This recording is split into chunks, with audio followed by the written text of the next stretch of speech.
Hello everyone, Tyro Tifiao is here. Hi. Today we're going to be continuing the Arttrober challenge. On the screen you'll see that today is the 29th, so we're going to draw a comic character, and that's going to be Gambit from X-Men. Which is kind of refreshing because, most of the characters on the list are women, so I'm like, alright, cool, I'm going to draw a guy today. So it's refreshing because it's a little different. But welcome.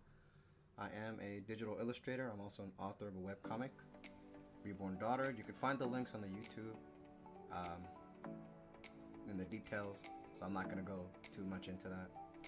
But I'm going to go ahead and open the file here. And yeah, we're going to get right into the process, into the drawing. If this is something you enjoy, please like the video, share if you think it's very helpful, and consider subscribing to be a part of future content. I am trying to improve my art skills, and if you want to be part of that journey, then subscribe and come check out my future videos where I will share things that I've learned and show results. So yeah, let's let me just pull up my references. Now, I do always draw with reference because that's just how you're supposed to learn. Always use reference to learn. And then, when you draw without references, that's when you're putting in like repetition and practice. So, but, just keep in mind, every time I go into a new character, I have to use a reference. But mostly, again, a lot of these characters is my first time drawing them. So I always have to pull up a reference or two, and the same should be for you. If you are drawing something for the first time, get a reference for it, so that way you can feed all that information to your brain, and you can come to a point where you can draw without the reference, because that's just how the brain works. That's how we do a lot of other things in life, right? Art is no different, so there's no shame in using references. Now, you won't be able to see my references on the screen because I'm looking at them from a different screen. So yeah, I just wanted to put that out there. Okay, so let me make sure my keyboard's in. Okay, I can move everything. Whew, sorry. Alright, now I am a little exhausted. Now I started earlier than usual, which is not good. 7 o'clock is not really that early, but here I am, usually like an hour or two earlier from when I start. So I got a lot more time to draw. Now, yesterday I did panty and stocking, and I was very interested in, why am I drawing a circle? I was very interested in drawing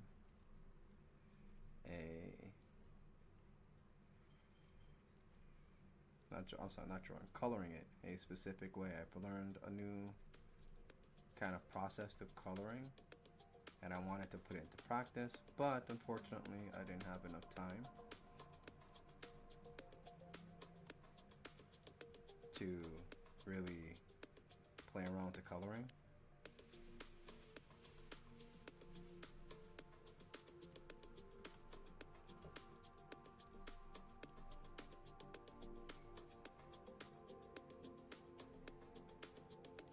I just wanted to get the gesture line. And this is going to be empty space here. Okay. But yeah.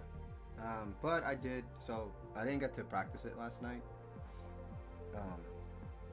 But I did it earlier today, so my brain's a little fuzzy because I had to do a lot of practice, and I've learned a lot today, so I've already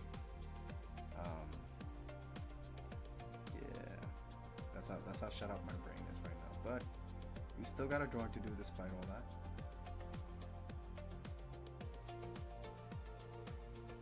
So I gotta go into overdrive mode.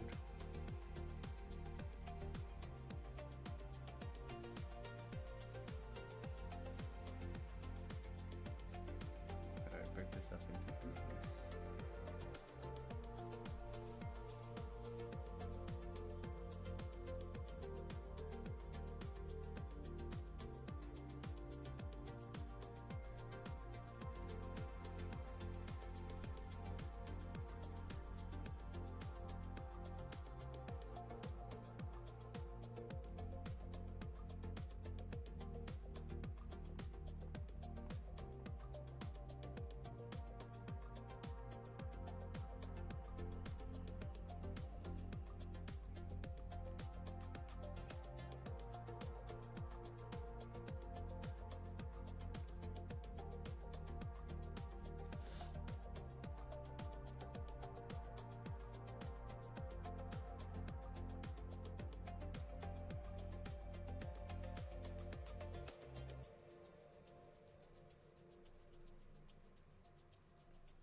that I'm looking at this box. Oh wait, no, I see it now. Okay.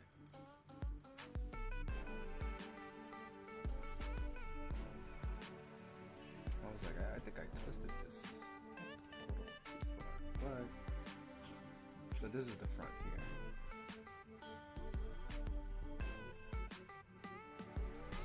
This is the side.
Maybe I drew this arm a little too big, huh?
Maybe let's not have this arm out so much. Alright, let's do the whole arm over.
So the thing about drawing, what's really fun, I will say, about drawing men is the whole muscle part.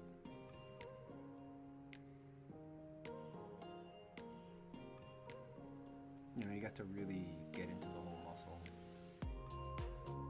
part of the drawing. And it's pretty fun.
Go too far into the muscles. Well, I mean, like, I know I already did it for the arms, but you know, the legs, he has like he doesn't have exactly like tights on the lower part on the cow. He has the armor plate thing, so we don't have to go so crazy defining the details there.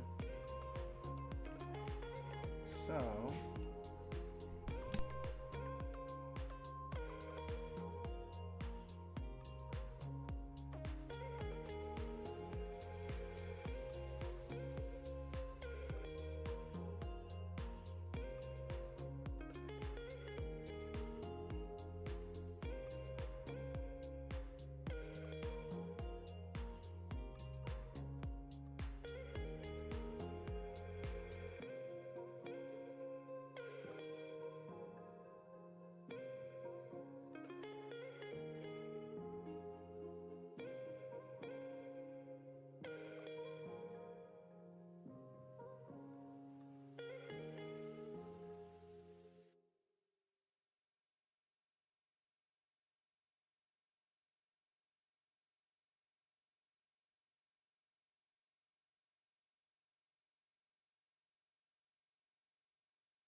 Oh, hey guys.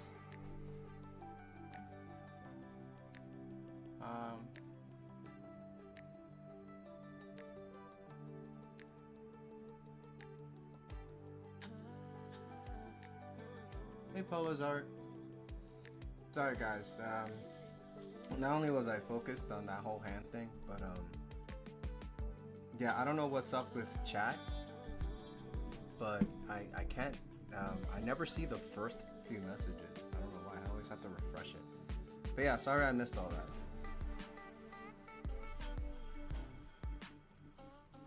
Yeah, hi, welcome.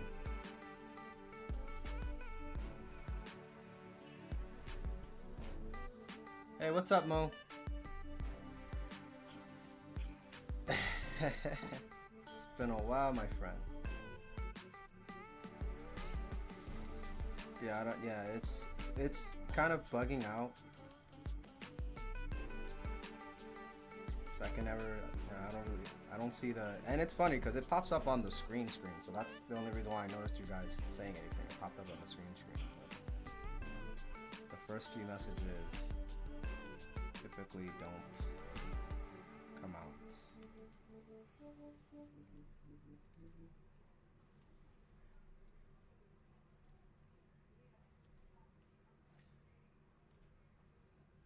You're having a crisis right now. What's up, Mo? What's going on?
Oh, thank you, Pola's art.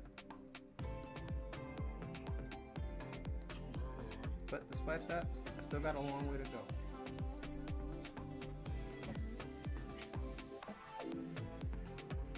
Most said, like you said, you have more to do than done. Okay? Studying, work, a house, my pocket is dancing.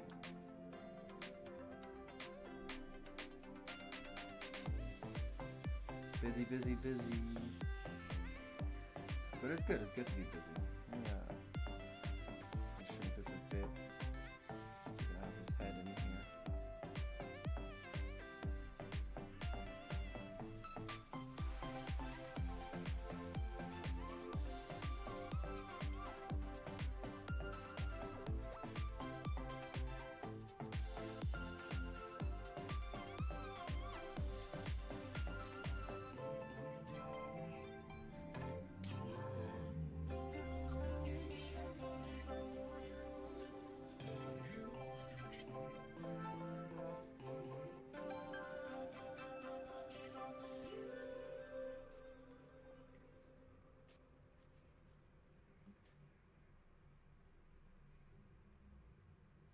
What was that, Polo? Did you know if you put FYP, hashtag FYP, it will show up on people who watch similar things they watch? No, I didn't know that actually.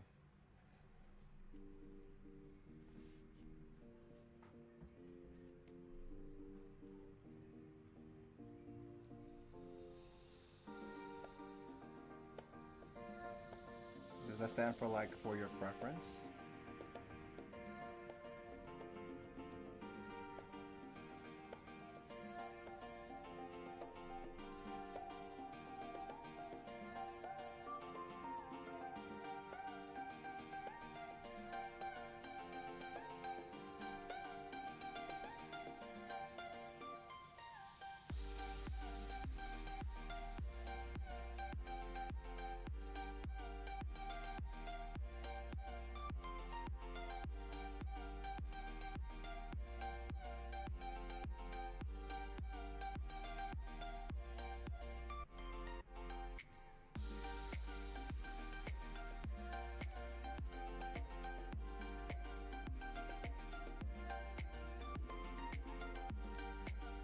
The For You page.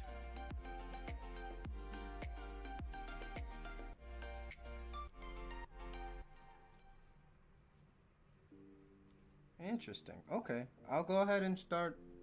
I'll go ahead and add that, and well, hopefully, that will boost some of the exposure.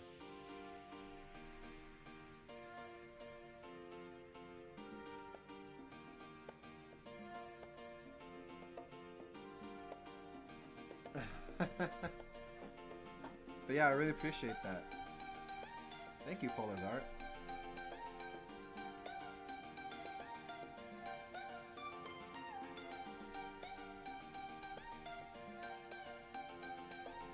How can I ever repay you?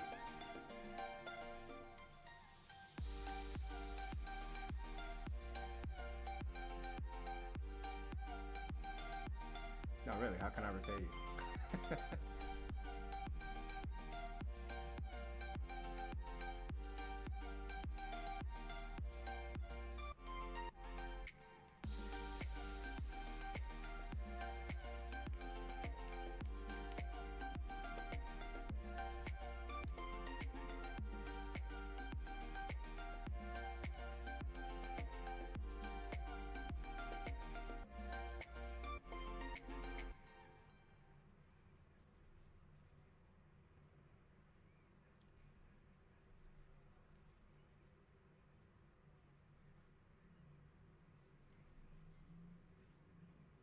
Okay.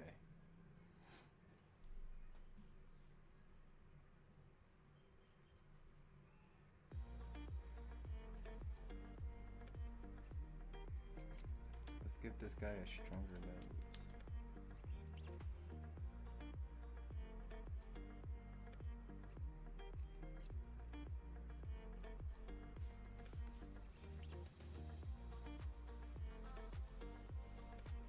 Let's make his chin stronger.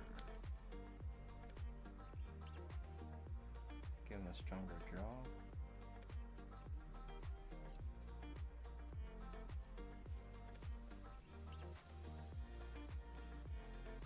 Okay. Oh, okay, you came back really fast.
Maybe Polar Art checked the video a while ago and the message didn't show up on the screen until later?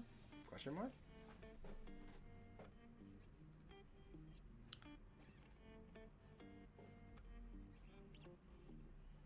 Oh, okay. No, but yeah, I do have a webtoon. Yes.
By the way, Mo, you know, don't slow down just because you got a lot of stuff to do.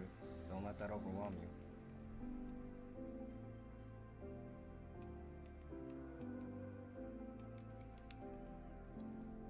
Just take it one task at a time. If it helps, make a list, break it down, and target each one like, you know, like as if you're playing a video game. You know, like you play a game and you have like missions to do and you do it one by one. Yeah, try to do it like that.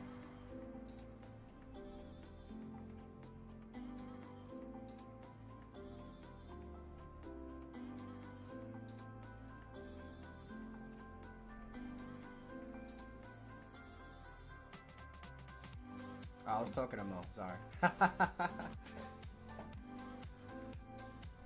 Because earlier he said on the chat that he's got a lot to do.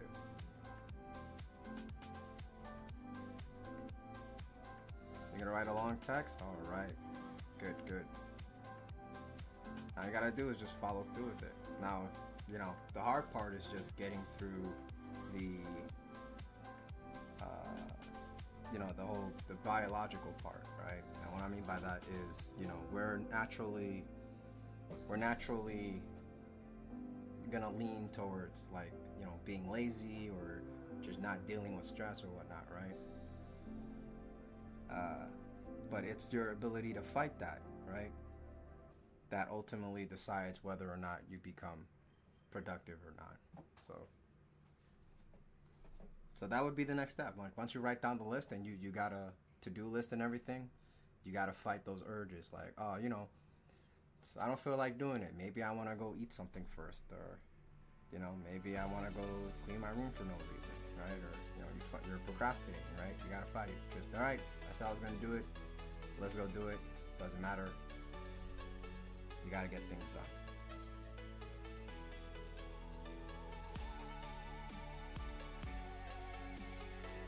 Let me add some more folds over here.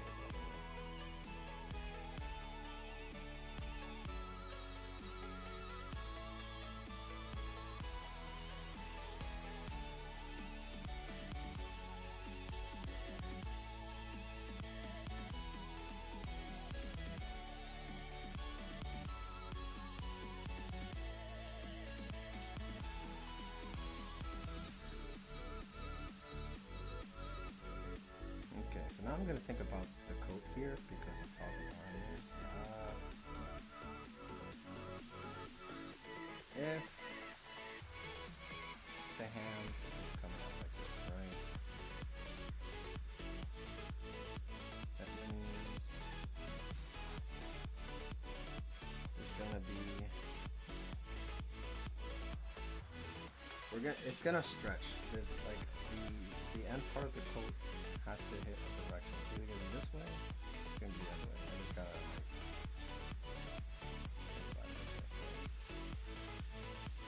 this is where the coat is. This is where it's going to stretch. If the arm moves back,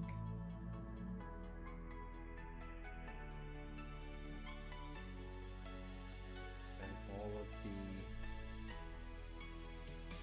wrinkles are going to come like this. They're going to come like that. So that means the sleeve in the front will be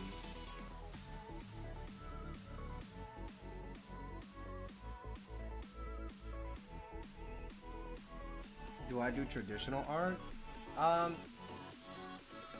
You know, I gotta say no, not anymore. I started with traditional art, you know, but, you know, like most people, but then I did the transition to digital, which is what you see on the screen right here. So yeah, I am drawing with a tablet, and the tablet is hooked up to my PC, and my PC is the one that's streaming, if that makes sense. Okay. Oh, who am I drawing? Ah, this is Gambit from X-Men. But he's adding color in his eyes because it's usually glowing red. colored it in now.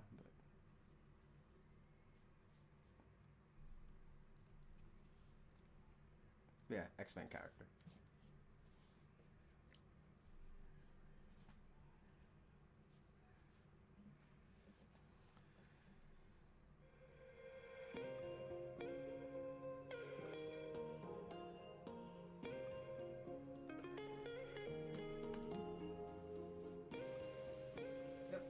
Sense? Okay.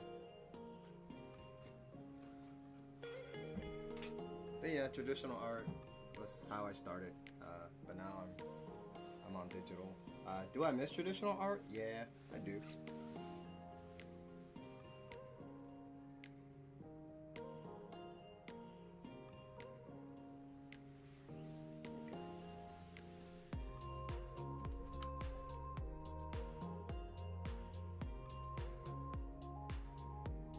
Erase this. Okay. So let's go back with the logic again. So it's gonna be this way.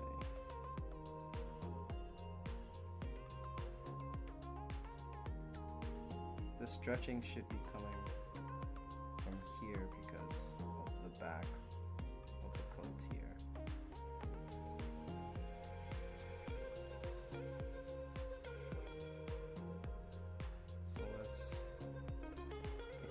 Draw the coat over.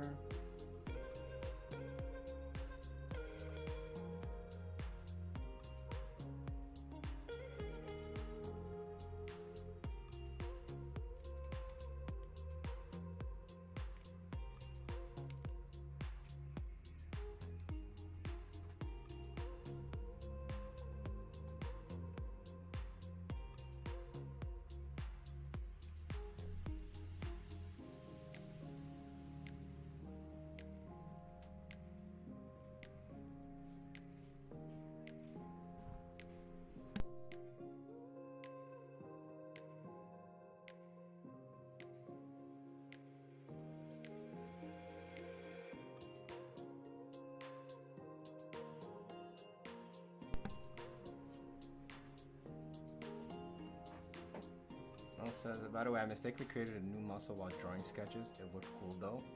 I mean, hey, that can be your thing. I'm just saying, you know, I read about a lot of you know, like manga artists, like how they broke in and you know what it took for them to get in, and you know, a lot of this stuff comes from personalization. So if you want to invent a new muscle group, you know, and roll with that and make that your thing, go ahead. But you know, just something to consider.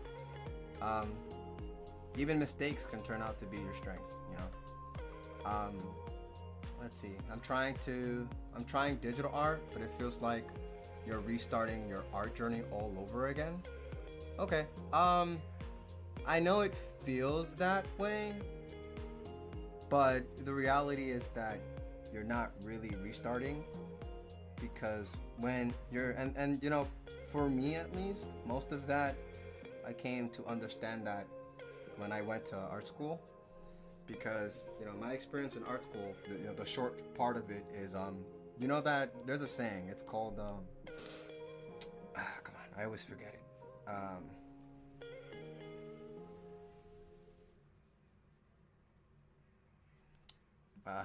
What's the, you know what, I'm sorry guys, I gotta Google it. I always forget the saying.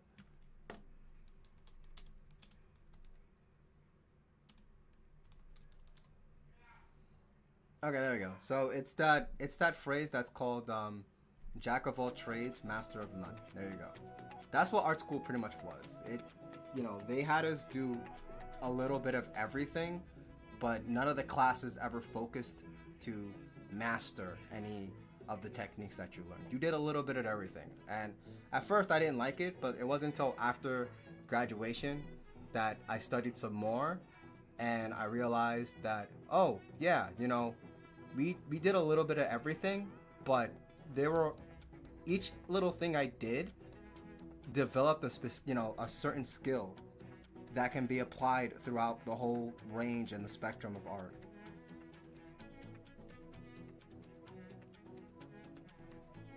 So so it took me a while to understand the curriculum, but that's essentially what it is. So basically, but I brought it up because a lot of the things that you do is cognitive, right? And you want to think about, like, I like to connect that to working, to like our muscles in our body, because the cognitive part of our brain kind of works that way. I'm not saying it's exactly, but it kind of works that way. So, as you use your brain to visualize things in 2D space and make it come to life, that ends up becoming a skill that you get better and more proficient at. So while you're drawing on paper, you do get the muscle memory of like using a pencil or a marker, right? And then you're dealing with physical things, right? So like how the effects come when it's on the paper, right? When you use a marker, or if you did, one of my favorite things that I did traditionally was watercolor. There you go. Watercolor was really fun for me because it helped me understand value. But it's just a different process. I'm understanding value, but I'm doing it in a different way, right? So now I can't replicate my ability to get values off of watercolor on digitally. Well, I mean, I can. I actually did it. I did make an illustration replicating watercolor. But that's not the point. What I meant to say is that just the way I reached to the conclusion of getting those values, if that makes sense, the way I reached hitting those values, is very different digitally. So it's the same thing but like a different method. So that's kind of digital art feels like you're starting over, but the only thing you're starting over is just like your means and your process. But the overall knowledge and your understanding of things, that's gonna stick with you because that just comes down, it's knowledge that just comes down to your understanding of how everything works.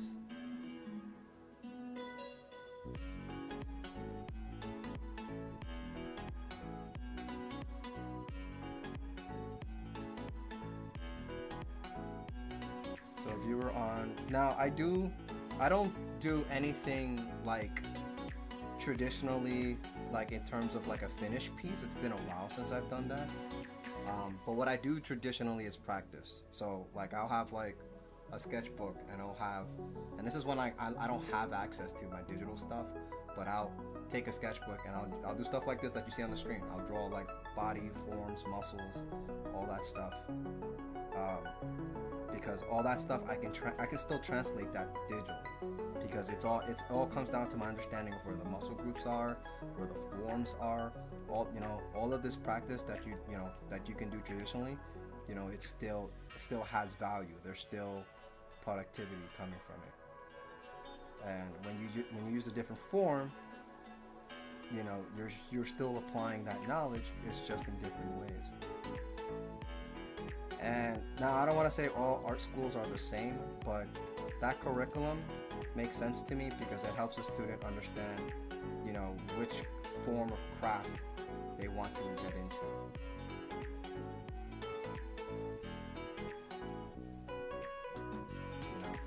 So like I've learned I'd be really good at which is I know it's a little silly to hear me say this out loud, but I've come to learn that I'd be really good at modeling stuff, like dealing with models. So I'd probably be I won't say super, but very proficient making 3D models, messing with like 3D art.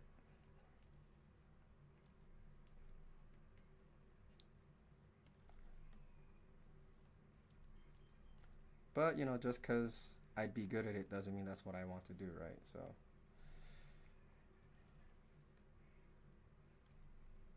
but rather how I can use that skill set to improve illustration work, that was the key there.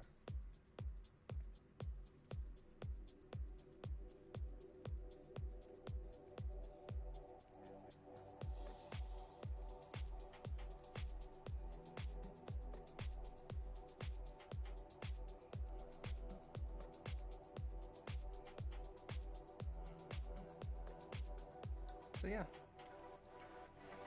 So you know, keep that in mind, Pola's art. When you're working digitally, it's, you know, it's different, sure, but you know, all your practical knowledge is still there. Now, digital can be tricky because essentially what your tools are doing are just replicating what real life tools does, and that's what your muscle memories are on. So, you know, your brushes and pens actually will matter.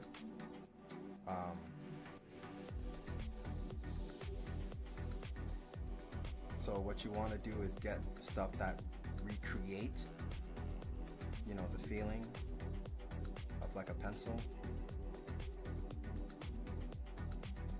But all that kind of, you can either look online and get it for free from somebody, or use a program that feels the best, or the hardest thing to do, but this has the most value, is to actually learn how the program replicates, you know, pens and pencils and brushes, and how you can create it yourself. And there are people who do that, and there are people who sell those brushes online. So it's an interesting skill to have. I haven't learned it, but I understand that's an option, and you know, it's with that understanding that, you know, I kind of make certain decisions. But yeah, let's see. Mo says, my art lessons were only sketches and watercolors. I wish I learned marker drawing from a mentor. Yeah, I know exactly how you feel. Yeah, a lot of artists that I know that I went to school with, we all kind of felt the same way, where we just wanted to learn one thing. We didn't really get why the school had us doing everything under the sun.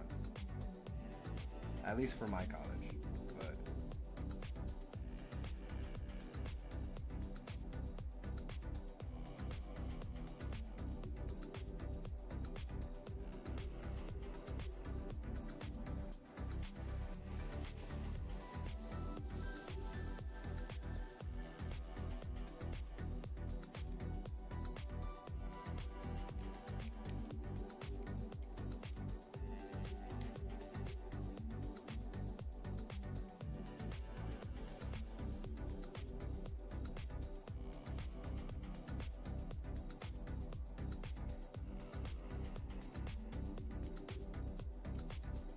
all right. My fingers aren't bad at drawing on iPad. You're using your finger? Well, I'm like, yeah, you could. And that's really cool too, because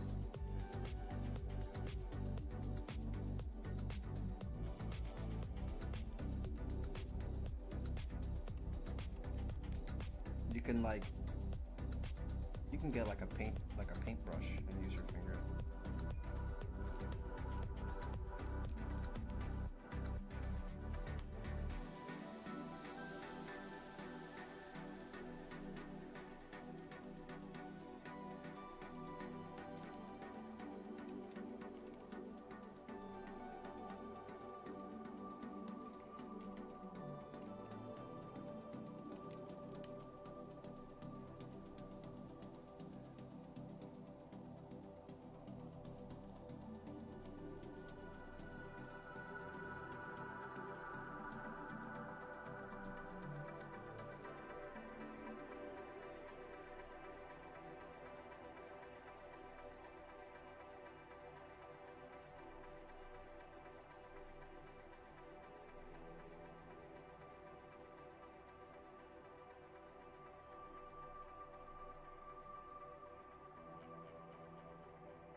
hate to use my parents' money, so I just use what I got. It's a man's pride. Oh yeah, I feel that.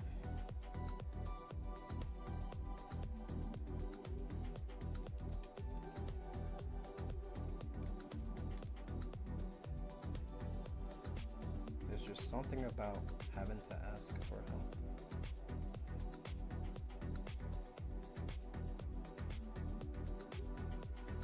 You know? And you know, that being said, you're probably like a DIY person. Well, I don't know about you, but that's me. I'm very do-it-yourself. Like, you know, if my car broke down, it's like, oh, you gotta get a specialist. I'm like, actually, let me do it myself. I'm gonna do it. I'll figure it out. Which is not always the smart idea. It's better to have, because you can't learn everything in the world. You know what I'm saying? Like, that's one thing I had to come to terms with. You can't learn everything, right? So it's like, you know, I'd rather be able to fix my own car, but you know, if I don't know how to, there's a guy who spent, or guy or girl, there's a person who spent like, you know, 20 years fixing cars, right? That is way more qualified.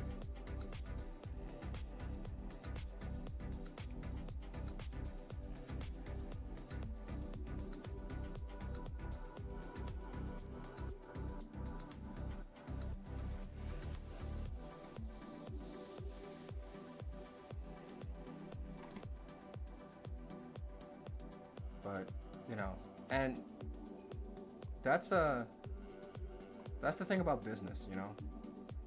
We have to learn how to trust one another. Like I said earlier, you can't learn everything on your own. So, inevitably, we have to rely on other people.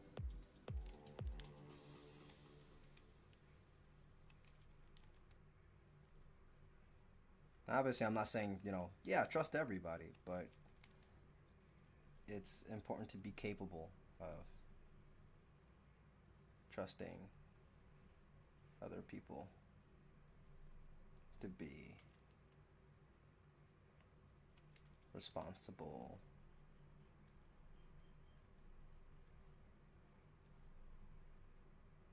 for things that you need help with.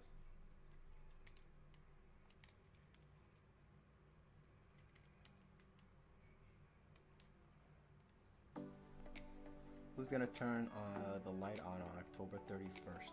Not me. What do you mean the light? What light?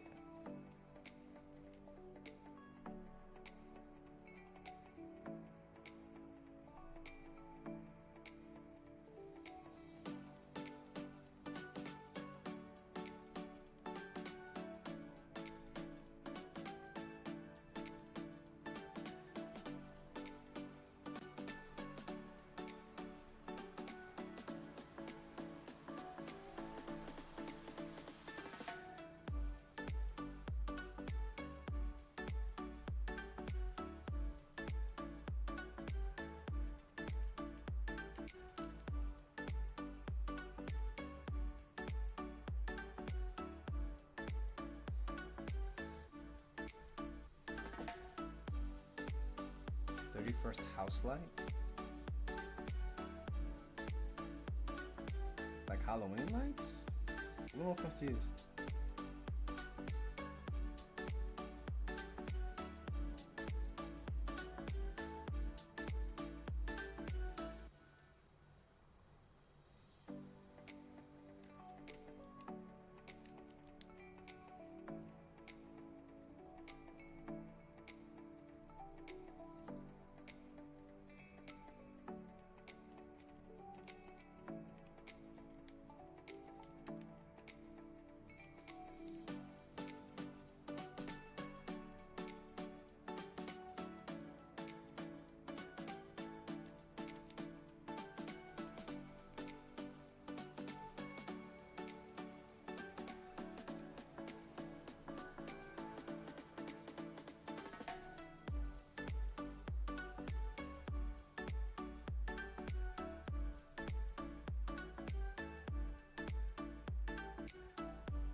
I got no lights to turn on, so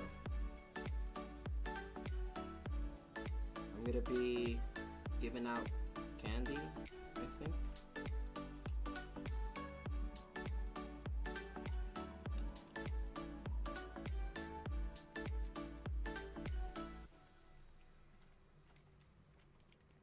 For like the first part of the day, and then I'm gonna be on stream drawing the final Arttober character. Okay, so I just erased all these lines in the arm. I just want to point this out real quick for anyone watching who is watching for, like, you know, to learn. What I did wrong there, and the reason why I was been spending all my time on this arm, is because my instincts told me this didn't feel right, and I just realized why. At the angle that this arm is going in, right, the volume of the arm is like this, right? And if I look at the actual volume, if I had to trace it, the curves are going upwards. So when I was drawing, I kept putting the curves downwards, and that's where I was messing up. That's why, like, my brain was like, no, like, it's Tario, what are you doing, right? And it's like, oh, right, it has to be upwards. So all the folds that are coming, they have to be curved up to follow the form that's on the arm. You said last year you almost gave out every food in your house. Why would you do that, bro? What? Nah, you gotta be lying. That's gotta be a joke. Unless it's all like expired food and you're actually trying to hurt people. Nah, I'm messing with you. But that is crazy, dude. Giving out regular food.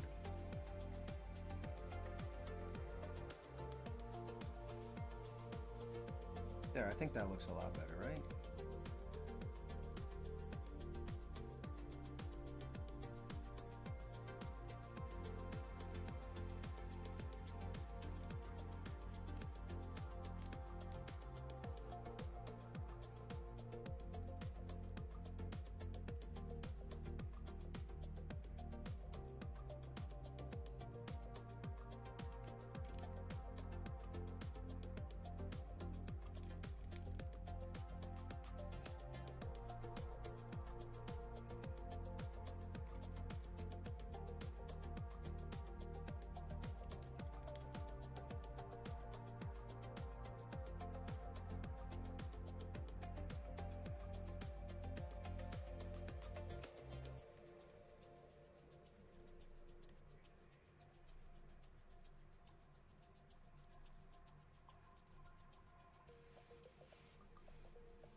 You said you buy for a week and not a month. It's only me, my wife, and I'm not a dinosaur. Nope, I'm not following it. Whatever the joke was, I didn't catch it. You lost me there, buddy.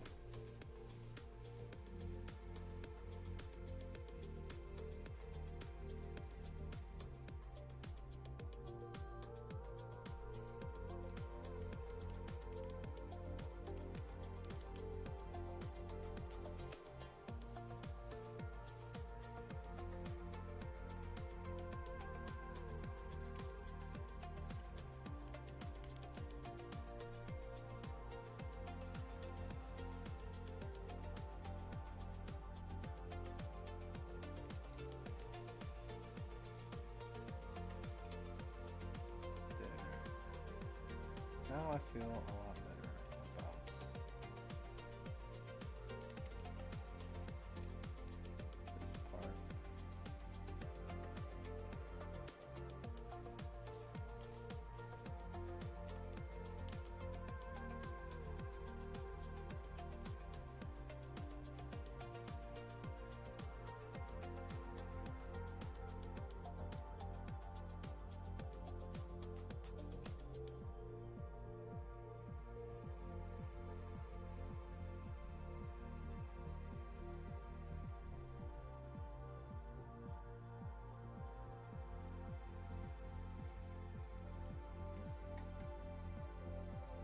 said I don't eat an army in a week. I am Mo, not Goku. You said like if I'm a Kaso guy who's in his chair 25/7. If I said it like that,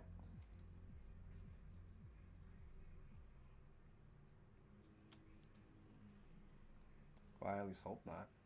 I hope that's not the case. But no.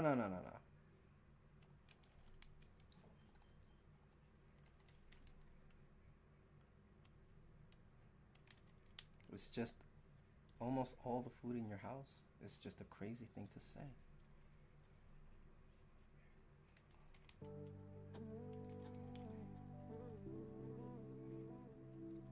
It's crazy, bro. But imagine if you did eat like Goku. That would be crazy.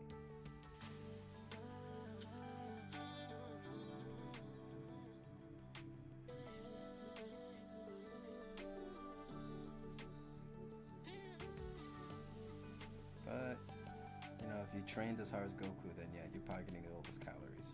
Makes a lot of sense, actually.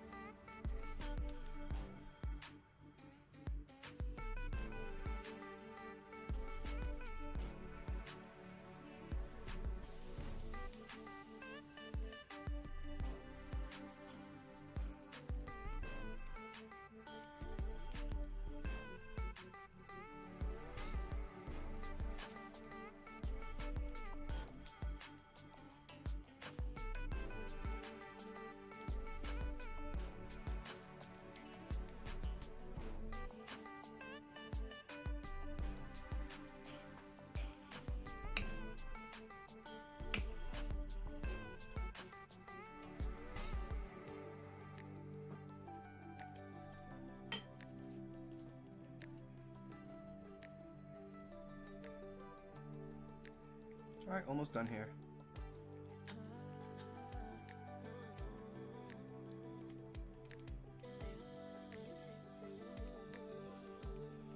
Why don't you go back here?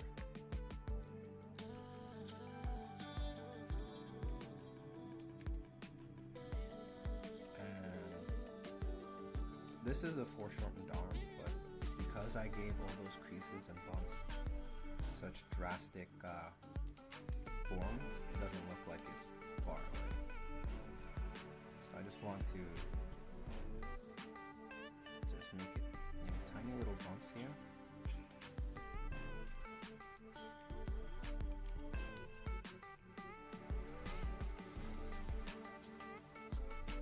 There you go.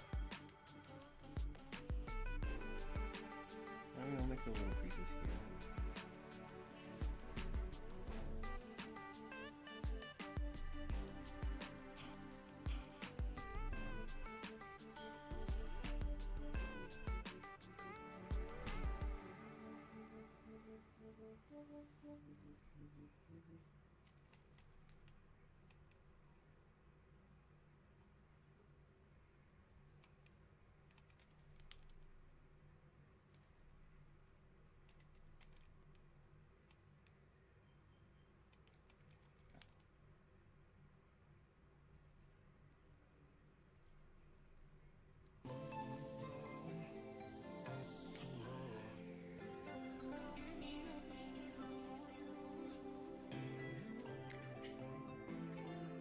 You said, when is my birthday?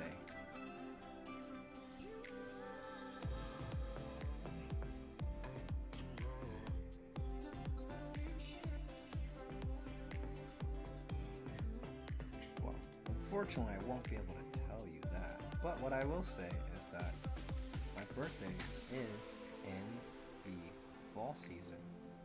So there's a hint.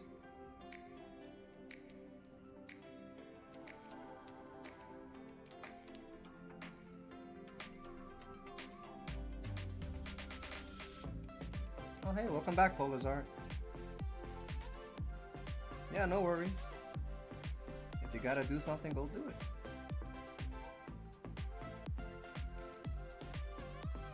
By no means should you allow me to keep you here if you need to do anything. I'd feel bad, to be honest.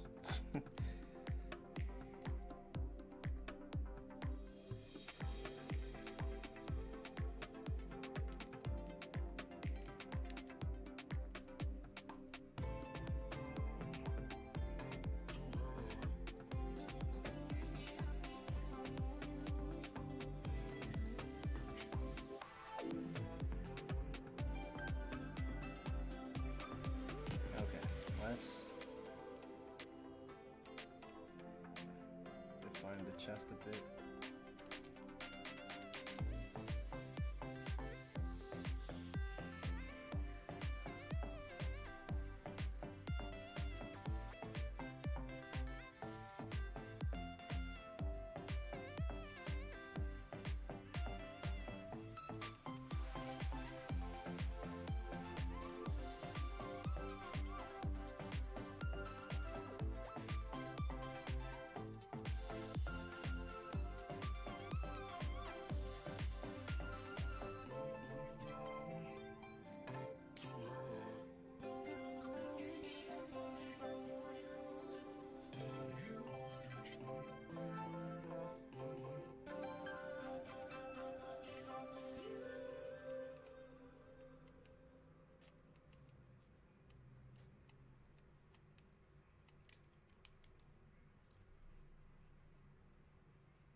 Okay, Polarzar says, do you agree that using references is cheating? People are saying that. No, references is not cheating. I don't understand why people even think references are cheating.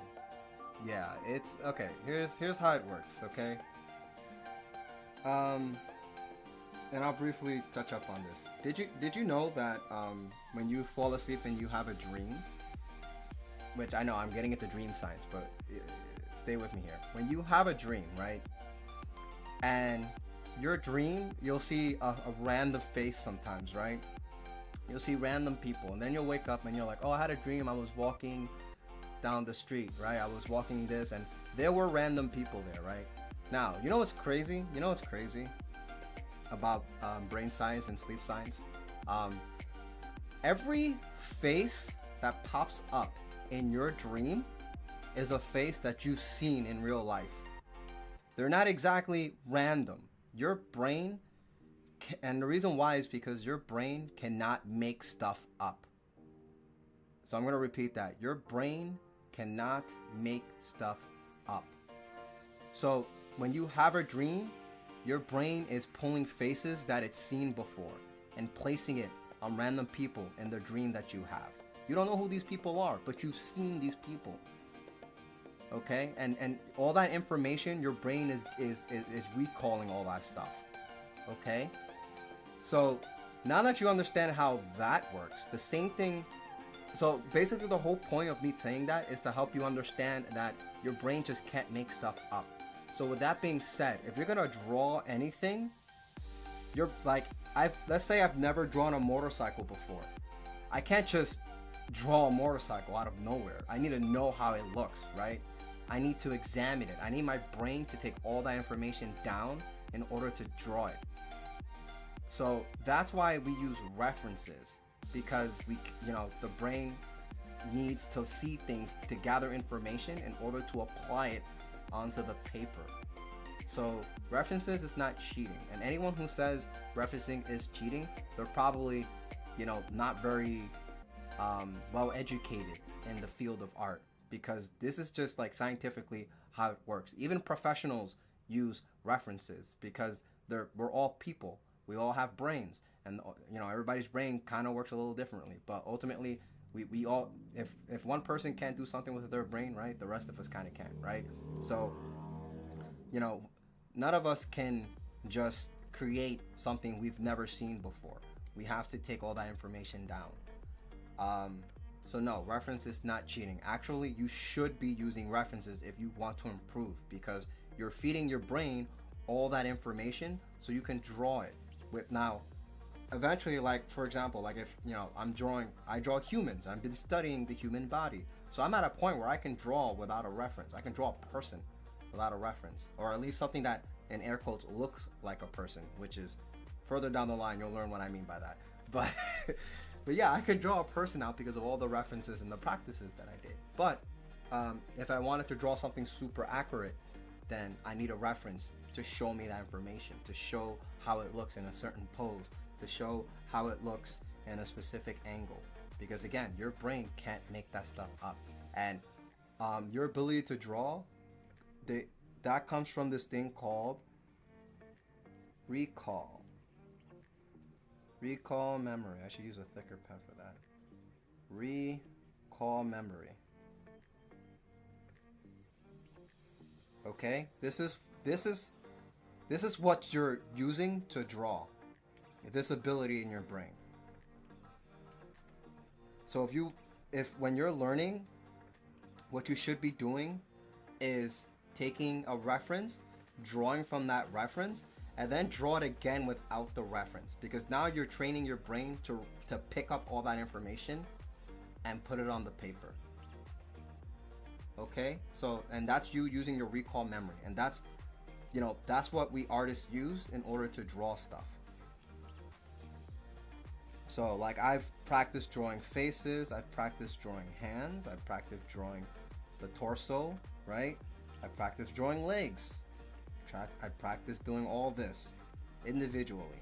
So when I draw a whole body together, I'm recalling all that information from my head, each different part, right? I'm recalling all that information that I've learned before, and I'm applying it to what I'm drawing in front of me.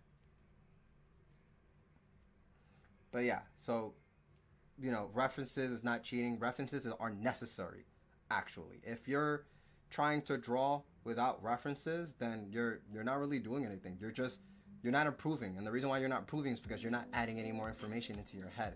You're not using that recall function from your brain.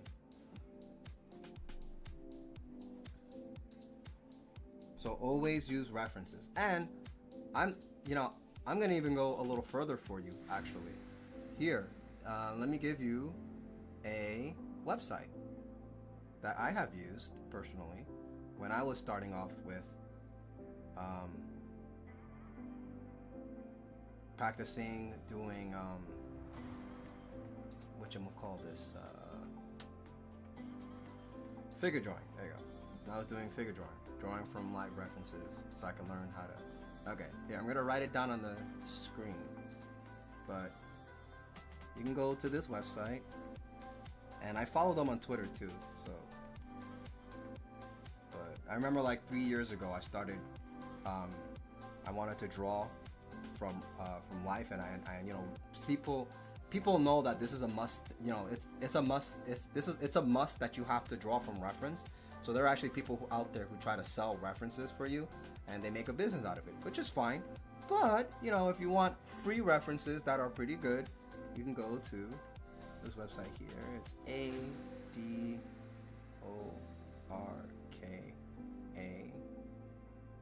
Fedorka Stock, and it's .com. And then maybe you want to do /sketch if you want to go straight to the. And they even have like a program that makes it so that you can shuffle through random references, or you can filter it to, like, if you want to only draw women, then it's all women references. If you want to draw men, it's all men. Or if you want to do dynamic poses, it's all dynamic poses. So yeah, make sure you write this down. This is a website you can go to practice. And I've done a lot of practice. And it's funny, when I think this was like 3 or 4 years ago, like early COVID.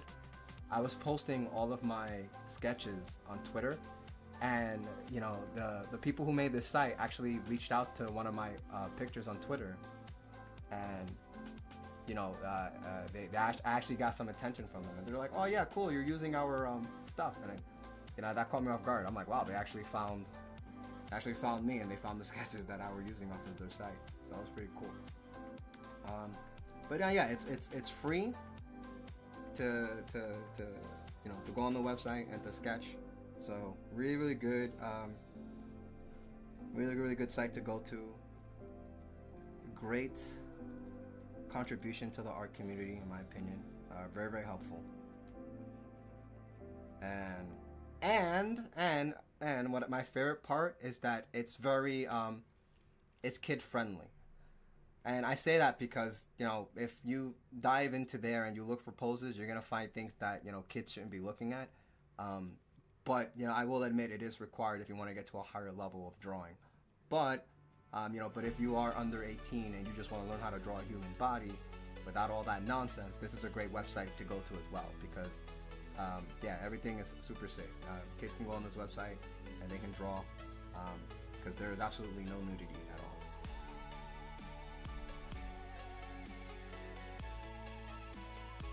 So yeah, I hope you're excited, and you know, good, have fun, get started. They have thousands and thousands. Yeah, but it's all like props. Think of it like theater. You know what I'm saying? Like, it's not a real gun, but if you want to draw a character with a gun, you can draw it, you know?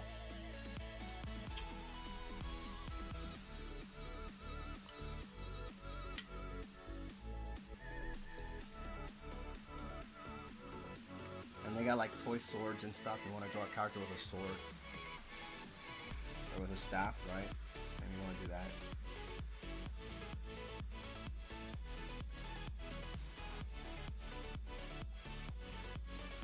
Okay.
He said, good, nobody knows what my dreams are. They are too unrealistic. They reverse. See what will happen sometimes.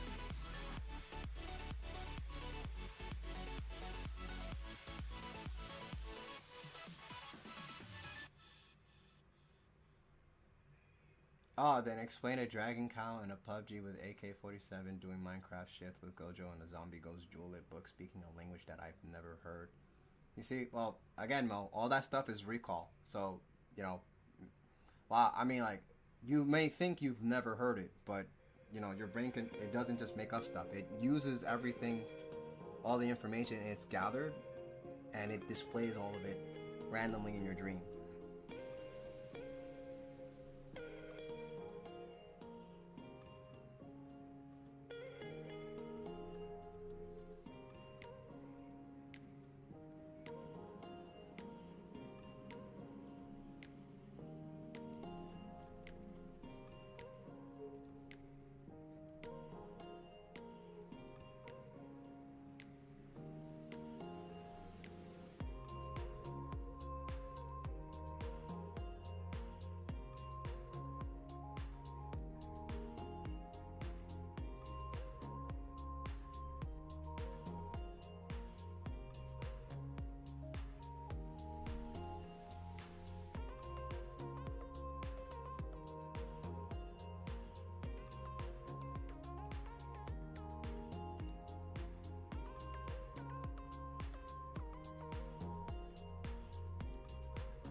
interesting. Okay, hold on.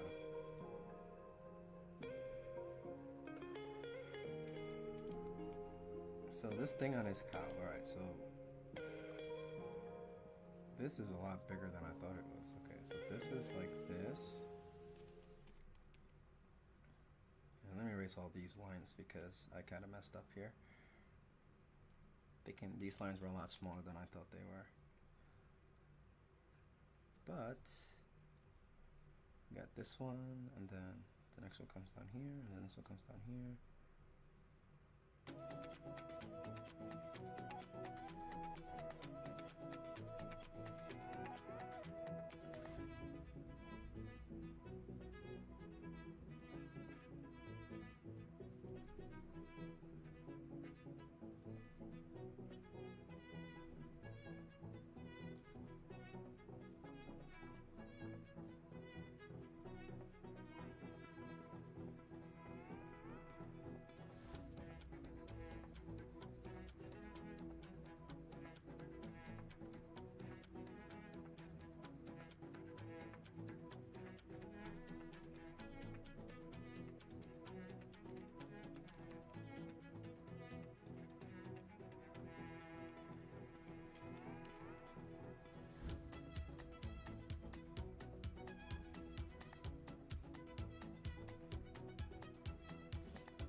What a mo right here. If I speak to my reflection, am I speaking to myself or the light reflection on the mirror, or the mirror of the mirror, or am I speaking to the light or to my hallucination? That is a very deep, useless question. Well, I don't want to say it's exactly useless, but it's definitely deep.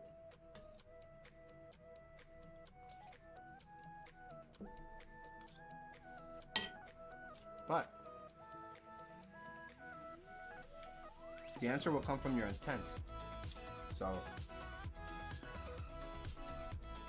if your eyes are perceive a reflection of you, and your intent was to talk to yourself, then that would be the answer.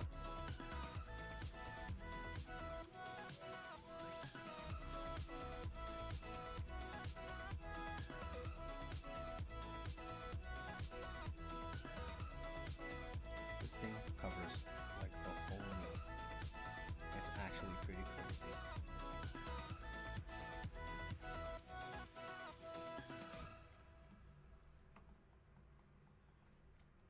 And then there's like a triangle here.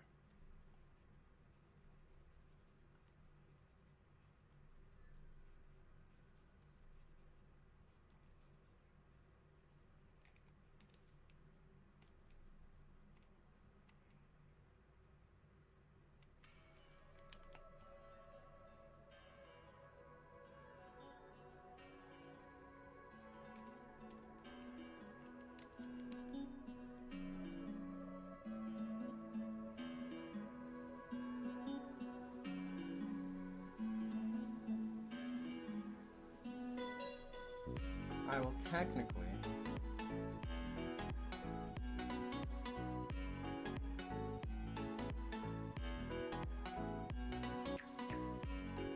you're speaking to the sun, if that helps.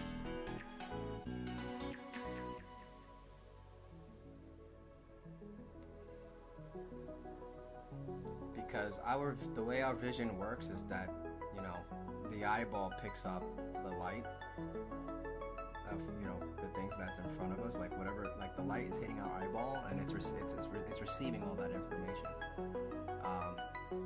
So if you really want to get down to the nitty gritty and go all the way down to the roots, then the sun is the root of all light.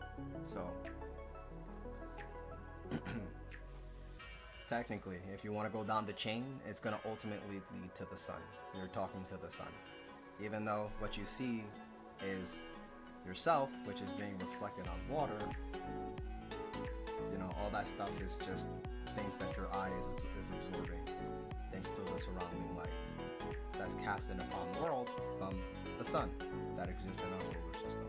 That's gonna eventually blow up at one point, but you know, if that answers your question.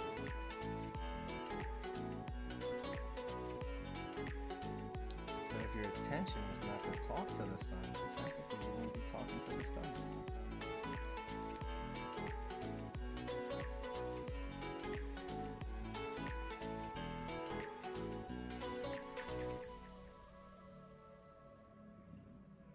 Also, that being said, guys, do not ever look directly at the sun. Please don't. Because like I said, your eye is receiving all of that information from the light. So everything around us is just like light being reflected and getting weaker. But staring directly at the source, your eyes are too sensitive for that. You get a damage. It's obviously it's too much, so you end up damaging your receptors. And then, you know, your eye will no longer be able to pick up light like it normally does because you're breaking it, right? That's like, you know, taking your cup and filling it with too much water, right? And actually, no, that's a bad analogy. But anyways, yeah, guys, don't ever look at the sun directly. Even with sunglasses on, I don't trust sunglasses because you still see stuff.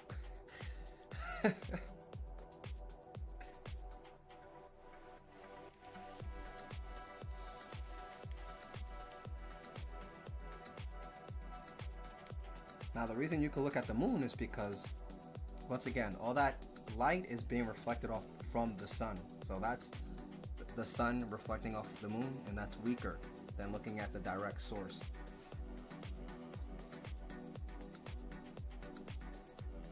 That being said, for you artists out there, if you're drawing anything at night, you know, color it blue. Use blue for shading, because at nighttime, right? Now, I don't know if you know how UV...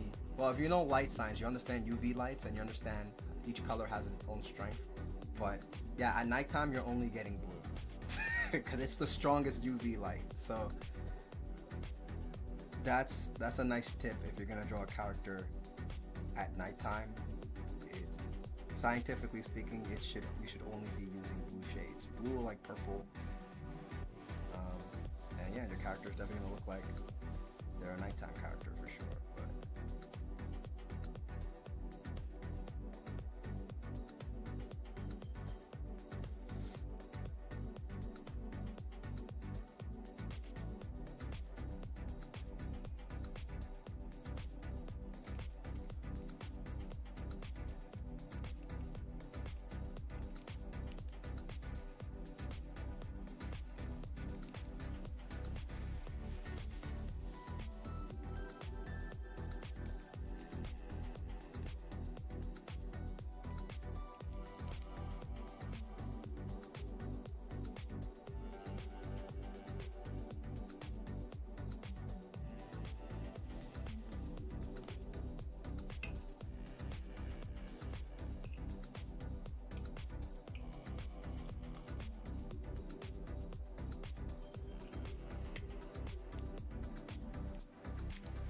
okay. So I think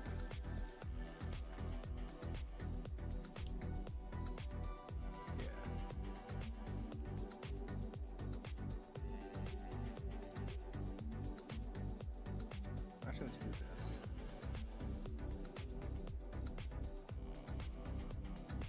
Do the same thing for this one.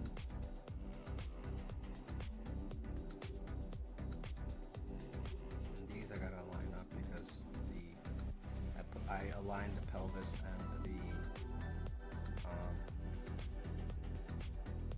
and the torso with the horizon line.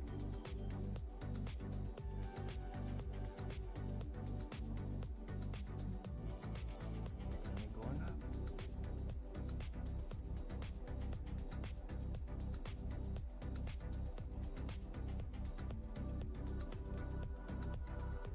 Alright, what happened? Okay.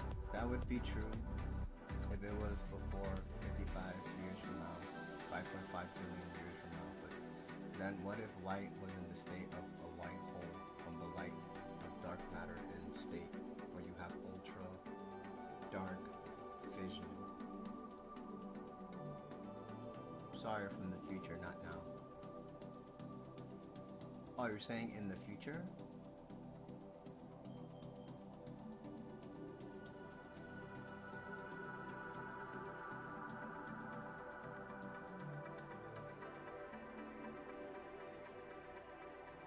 Well, I don't really get your question. You're saying, what if light was in the state of a white hole? Okay, so there's black holes and then there's white holes. Now, unfortunately, I don't know too much about white holes to understand what you're asking here. From the light of a dark matter in state where you have an ultra dark vision. But yeah, I don't have context for the white hole.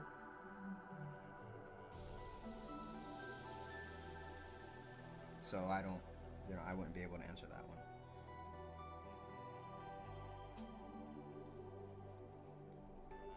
Okay, now I'm gonna do this cool thing here with the pole and have it foreshorten into the screen. Makes it look a lot cooler.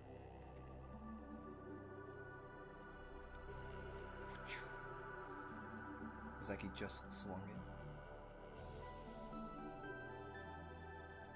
Actually, no, I'm gonna take that back. It does look cooler, but it doesn't make sense with the pose. But yeah, and now let's create the background somewhat. So he's on a building. I got him on a ladder, and we're gonna see the perspective, and we're gonna have.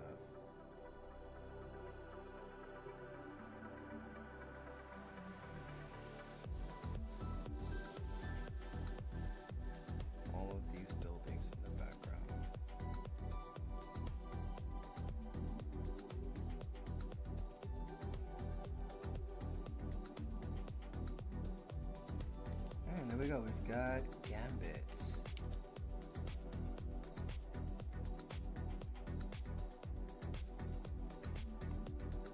I hate how I get random things linked.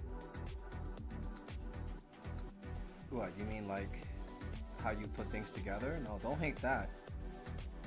Trust me, that's how a genius comes up with ideas. You don't. So common sense is great, but what's wrong with the problem with having normal logic is that you kind of get trapped in that, right? Creativity is what allows you to break through it and comes up with new ideas. So, sometimes you'll have your moments where you'll say random stuff and then maybe you'll feel dumb, but I will not discourage that. I would encourage that. Just keep in mind, in history, we called every genius crazy at some point. We told every genius, hey, that's not a good idea, right? But when you really think about it, it makes sense because that's how society works. If we all agree on a certain thing, once somebody disagrees or tries to be different, we think that person's crazy.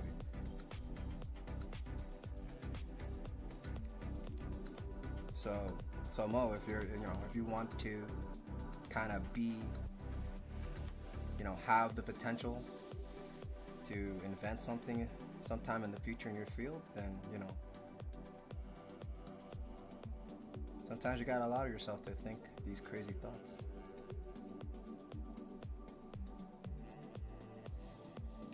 Otherwise, we stay stagnant.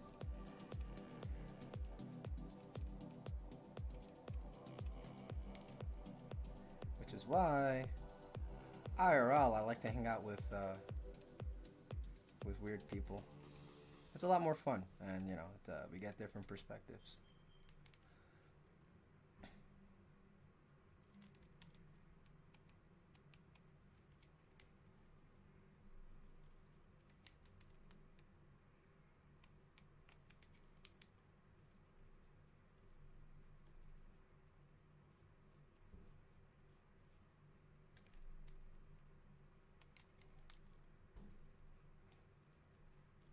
Like today you said you did a drawing and came up with a new muscle. Again, that could be a thing. You could write a whole story about that. I've had some pretty crazy idea that I'm going to implement in my own shonen comic when I work on it sometime in the future. you know, and you'll see what I mean. Now, before I move on, I just want to give the coat less wrinkles because it's supposed to be a huge jacket and very loose.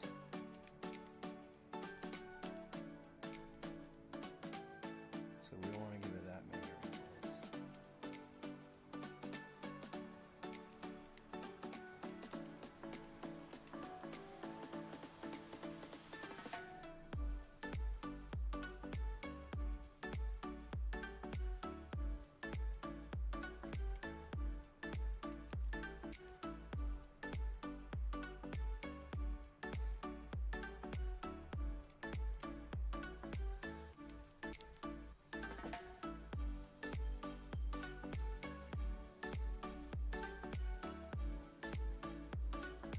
Okay. So it looks good. I like it. Actually, let me deform this a bit with the chest. I want to move the chest a bit up.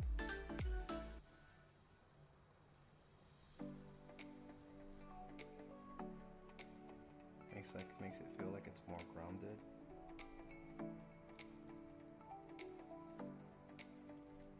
Let's bring the shoulder in a bit. So I am using the liquify tool for those of you who are curious. It's a great tool that was invented in Photoshop, and you know, funny enough, Clip Studio didn't have this tool at the beginning, so I really missed this tool. And then I think at the 3.0 update they finally got the tool, and I'm like, yes. So, really glad to see this tool here for reasons like this. During your sketching you can just morph a lot of the things rather than redraw it if you have to like readjust how things are.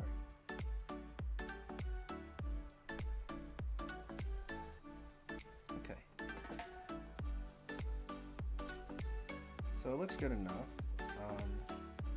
Now, you know, I'm gonna admit right off the bat, it does need work, but I don't have all day to do it. So speaking of not having all day, I'm gonna go ahead and save it. I'm going to hit the line layer. We're going to decrease the opacity here. Alright, and I am ready to start inking. Wait, what do you mean lucky? Oh, wait, must have been off of... I just forgot what I said, to be honest. What was I talking about? Well, no worries. Alright, so, thank you so much for watching, guys. This isn't the end of the stream, but I am going to take a quick break just to get some food in my belly real quick. It is that time of the day, so I'll be back in a few minutes, and, you know, I'll get into the line art, and then I can start coloring. Okay, but if you guys aren't here when I come back, then, you know, thanks so much for hanging out and chatting. I really appreciate that, and yeah, I'll see you in a bit if you stick around, guys. Gonna hit that be right back screen, so enjoy the tunes and enjoy the slideshow, which will repeat. So yeah, all right, see you later, guys.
Let me put on my drawing gloves. Ugh.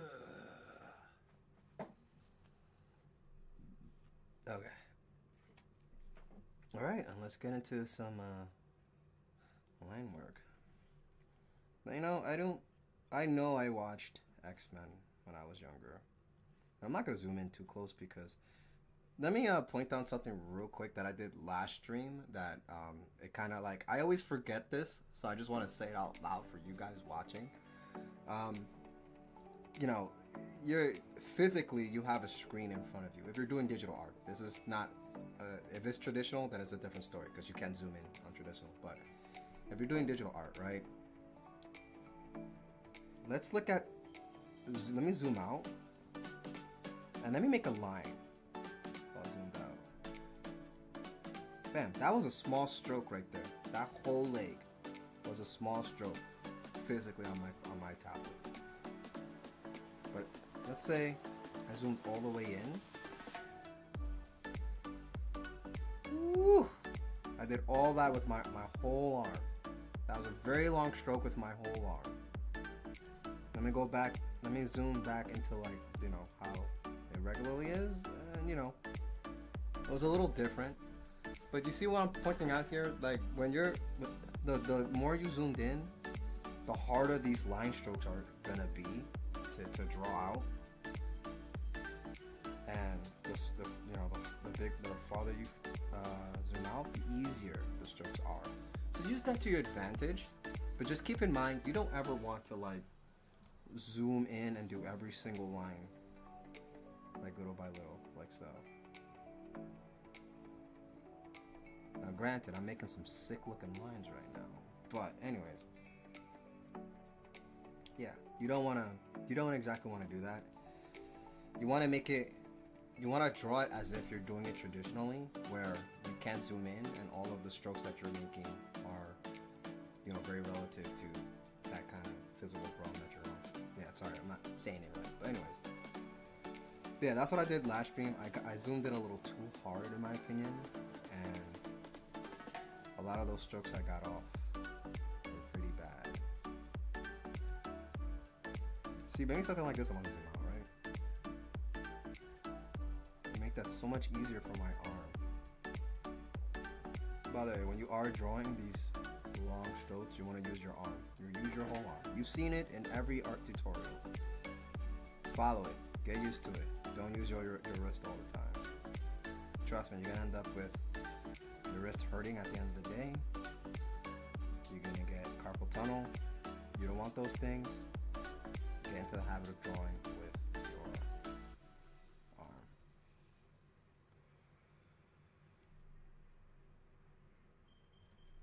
I want to make this more cylinder, so I'm gonna draw like that.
Hey, welcome back.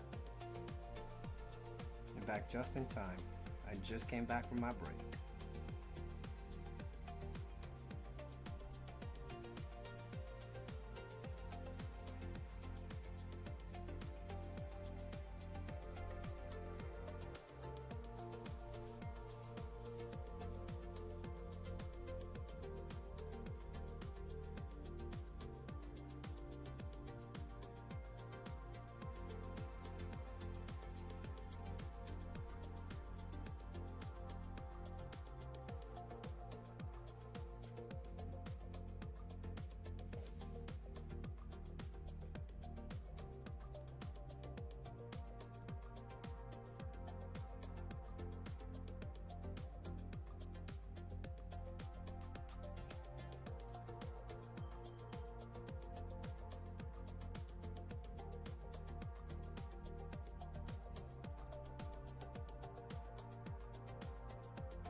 Are you drawing with me, Polar's art?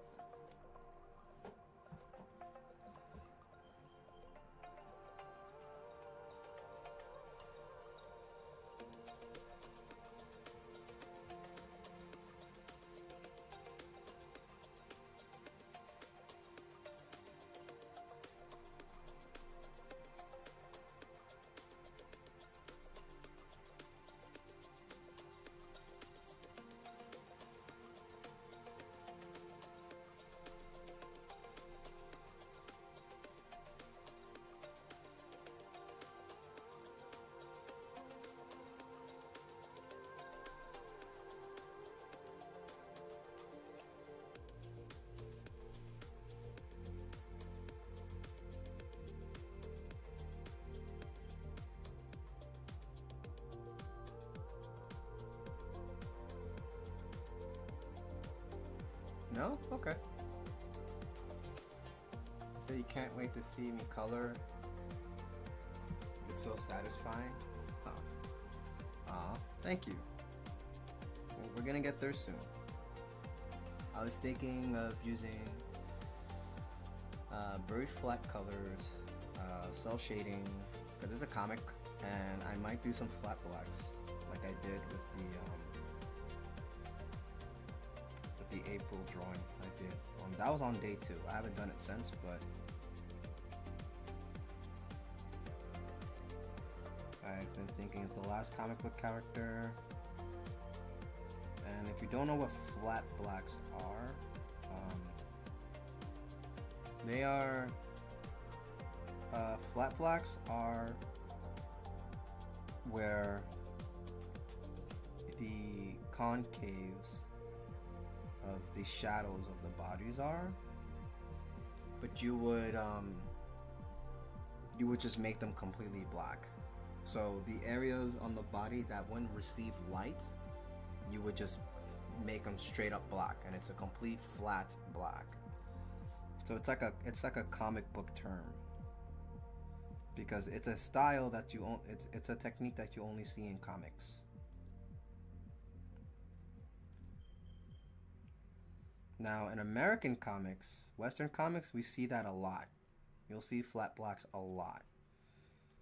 In manga, you'll see them, but their flat blacks are very stylized, is what I would say. They don't just slap it on dark areas. They use it to, in manga, they do it to invoke like it's for impression. So like if I wanted a character to look extra like evil, right? Then, you know, in manga you'll see like maybe they'll cover the whole face, like this side of the face black, right? And it'll look like it's a contour, but it's supposed to give dramatic effect. So that's something that you'll see in manga. Now you see it in Western comics too, but again, like in manga, they don't use it all the time. Because in manga, most of their, the way they show volume in their art is using the line weight.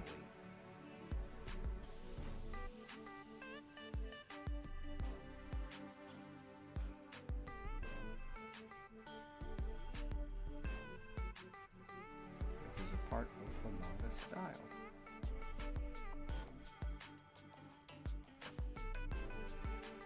Yo, let me go back to this hair. I want to make it a little, like, not even. Give this hair some light.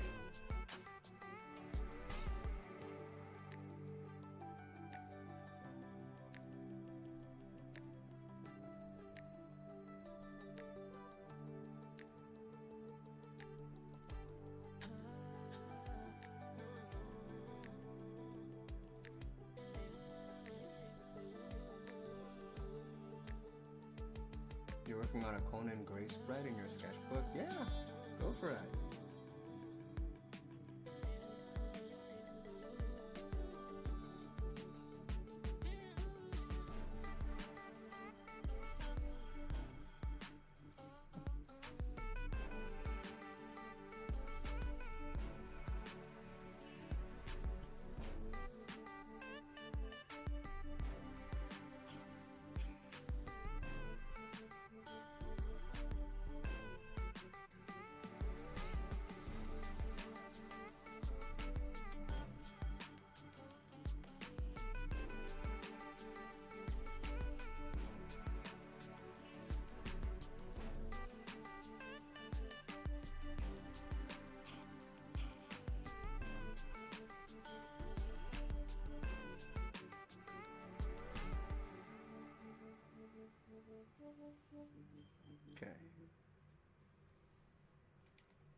Just want to thicken the lines here.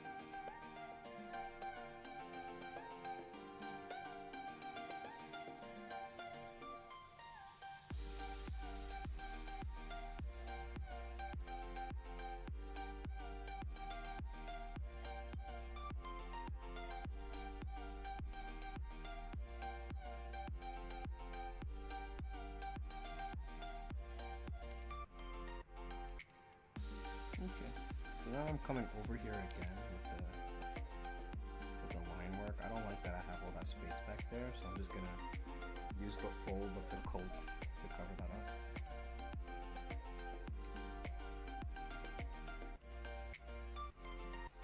And always keep this in mind when you're drawing. Typically when we draw, we always try to be as accurate as possible, but just remember, you know, art is all about expression. You don't always have to be accurate, as long as the idea is to convey what you want to convey. So sometimes, you know, like in practice, you want to be accurate, sure, but if you're working on a piece and, you know, something just doesn't look right to you, and you know, you come up with some silly way to portray it, and you like how that is, then, you know, go for it. It doesn't have to be super 100% accurate. So maybe the trench coat isn't supposed to look like this at this angle, right? But you know what? I'm gonna make it look like that anyways. And why did I want to do that? Because it makes him look cool. And that's the idea. I want him to look pretty cool.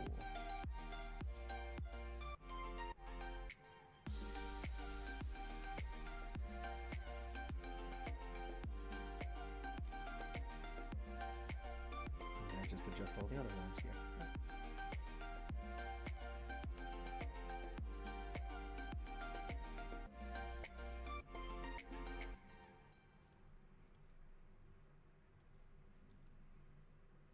And trust me, professionals do this too. Like, I don't quote me on this, but I think when they animated I believe so, but I think when they animated Sailor Moon, the model for the character, you know, for the Sailor Moon characters, were they made the legs longer than a human's legs should normally be, so they had really long legs, but that was an artistic choice.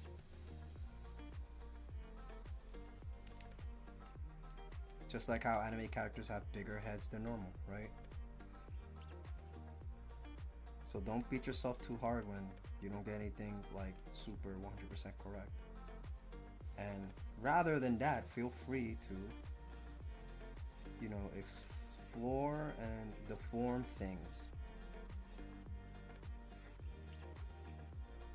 I like that. Explore and deform.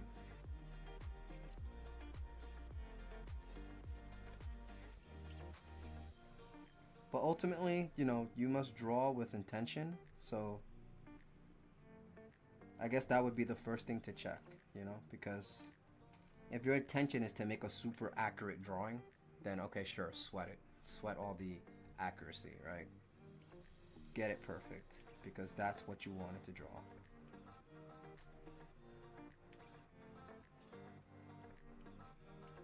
But if you're drawing like a cartoon or wherever, then, you know, you can draw what looks coolest to you. It's fine.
You said, what is your art style inspired by?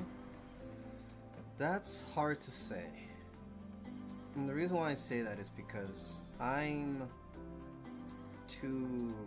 fluctuating a little too much. So here's the thing about style.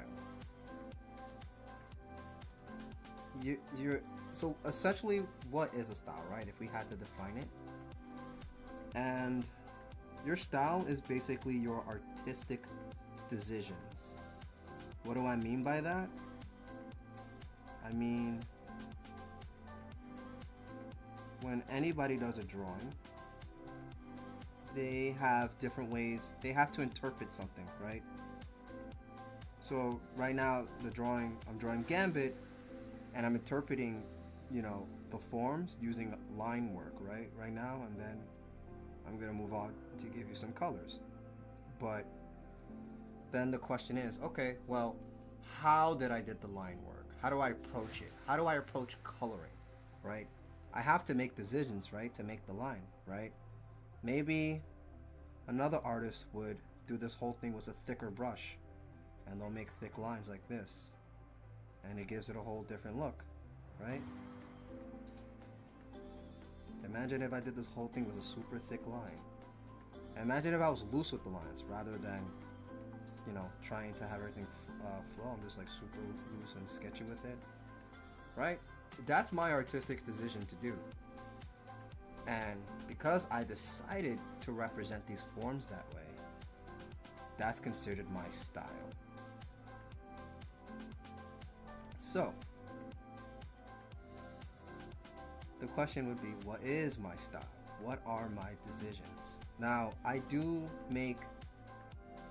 repeat a lot of the decisions I make when I do draw. However, and I wanted to open up that way because when you're still in the process of learning and developing, you will change your style. So that's why I said that's hard for me to say, because right now I'm still like teaching myself new things. So everything that I'm doing right now isn't set in stone. It's not like my favorite technique to use right now. It's just what I know, right? It's what I know, right? But if I learn a new way to represent these forms, maybe I'll start doing that instead, right? And the goal with style is that you eventually want to be in a place where you're comfortable, where I will make artistic decisions, and it'll be the same ones every time, and and I really like how it comes out, and if that ever happens, I'll be at a place where I'm not really trying to learn anything new, because I found a nice fit to how I want my artwork to look like. But I am not at that stage yet. I'm still in a stage where I'm learning new things and I'm trying different things out. If you look at all of my Arttober for this month, right? Because it's almost over. I got 2 more days left. But if you look at every piece of artwork I've done this month, you're going to see that they're not all consistently looking the same. They're all a little different. And that's because throughout this whole challenge, I've been practicing different techniques that I've been learning and applying them to each drawing. And and I will admit there are a lot of the same techniques that I do use in each one that you'll see in each. There are some consistencies, right? But me in my head, that's just me going off of like muscle memory or whatever. But like I'm not actively trying to make these decisions. It's just rather something that's already been programmed in my head. But yeah, so technically I do have a style, but I can't really talk about what is my style because there's no definitive answer, because I haven't like definitively decided, yes, I'm always gonna draw my characters this way. Well, okay, well that's partially a lie. So I am at this stage, but I did make some decisions before, and then I just kind of like contradicted. What I mean by contradict is that I changed my mind. There was a point where I said I want to draw everything like this, and then I said, let me study art again, I want to get back into studying art because I'm just not happy with the way the artwork is coming out. And then I've learned some new interesting things, and then I just kind of abandoned what I thought was going to be very comfortable for me. And you will see that in my webcomic, actually. So the time where I made my decision, I did it for my webcomic, because when you're drawing a comic, you have to keep everything consistent, right? So that way the comic, all the characters look the same in every panel and all that stuff. You're not like going all over the place. So I had to make a decision when I made my comic, so I made a decision and I rolled with it. But down the line I started learning more, and I started trying different things. And now I'm back to the point where I'm studying again, and I'm trying to figure out, what I want to do, how I want to draw things. Because once you learn how to do everything, then the next step is to decide, what options are you going to be picking all the time. And then it's going to become your process. And then, once that becomes your process and you make it consistent, then you're going to hit a point where people will look at your artwork and they're like, oh yeah, that's this person's artwork, because they always draw the hands this way. They always draw the mouth this way. And that's essentially what style is.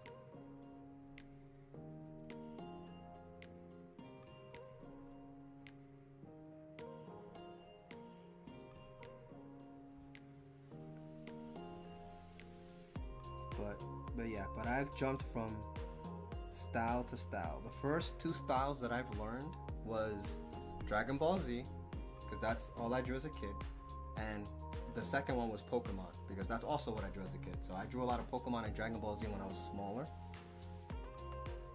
Thanks to Pokemon though, I got really good at drawing animals. But Dragon Ball Z was like, I didn't know anatomy as a kid, of course, but just because I drew it all the time, by instinct, I just kind of had an idea of how anatomy was and how to build all the muscle structures and all that stuff, just because I kept drawing Dragon Ball Z characters, and I always had to draw their muscles and stuff, so I kind of knew where everything was. And I drew like Akira Toriyama for a few years, even though I had no idea why he was making those decisions. I just, this is what happens when you copy, but when you copy without trying to learn, right? But now I'm at a point where if I copy somebody's style, with my knowledge, I can come to a conclusion of like, okay, I see why they make these lines. I see why, the character's chin is drawn like this, right? I see why they draw this. It's like now I can analyze and kind of have a conversation with the artist without actually having a conversation with the artist, if that makes sense. And at least that's how it feels like when I'm copying someone else's work. And I take what I want when I do copy somebody's style, but part of my style is also me making up my own decisions of how I want to portray things.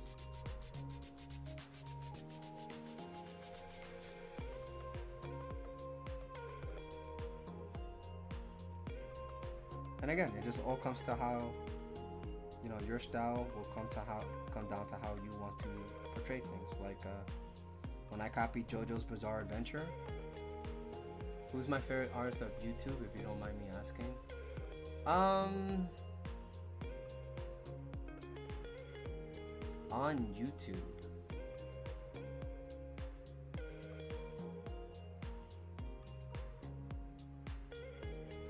my favorite artist on YouTube. So, that's okay. So I know who it is, but I will say that I'm not very fond of most of them, at least the popular ones, just because I'm educated. So the form, their content is different for me than it is for like someone who never went to school. Not to say that it's bad content, but it's just, you know, a different experience for somebody like me. But because that's my experience, you know, I don't really like have any feelings towards them, you know, like it's not like, oh my gosh, this person's so great and this and that. But but if there is a YouTuber artist that I do like and I do enjoy seeing their videos and watching their progress and watching them grow, there is a specific artist I have in mind, and that's he's the manga artist, what manga? Yeah, what manga? There you go. White, or is it white manga? What manga? Anyways, but yeah, he's the creator of Apple Black. But totally ran into him when I was looking up how to draw comic stuff. I was trying to learn how to draw before I started my webtoon, and you know, I think he was like the only guy making content about making comics at the time.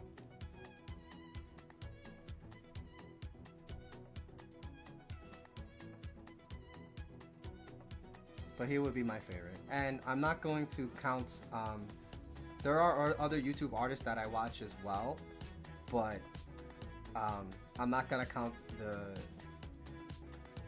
the ones that, okay, so I'm gonna admit it, there are some YouTuber artists that, oh, you know who's another one I like? Montage, that's another one. He's an animator. Terminal Montage, there you go. I like his animations, really fun to watch. But there are some YouTube artists that I'm fond of only just because, you know what, why am I saying this live? Never mind. Anyways, yes, I would love to know who your favorite is.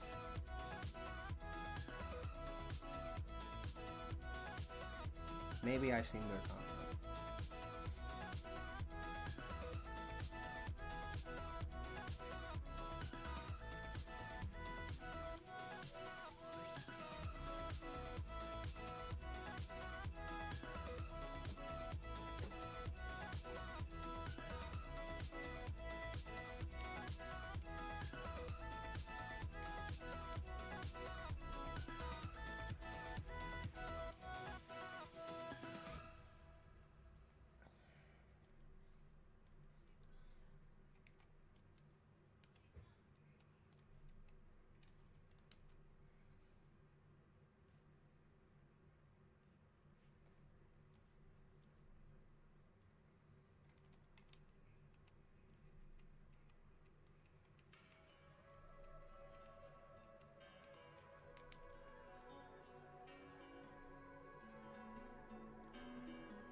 Said you like I Noodle Doodle. Well, that's someone I have not seen. But that's a funny YouTube name. I like it. As in I like it. That was very creative. I'm not creative at making names, by the way. So I know my channel, I'm called Tario Tifiao, but that's literally the name of my protagonist. So like, you know, it's not a creative name at all. I just didn't know what to name myself online, so I just took my OC's name, which is a terrible idea, by the way. I wouldn't recommend it, because down the line I realized that if there's any controversy with me, I'm taking my main character with me. Unfortunately. So hopefully nothing terrible happens to my reputation in the future, but I would not recommend naming yourself after your OC on the internet if you want to avoid stuff like that.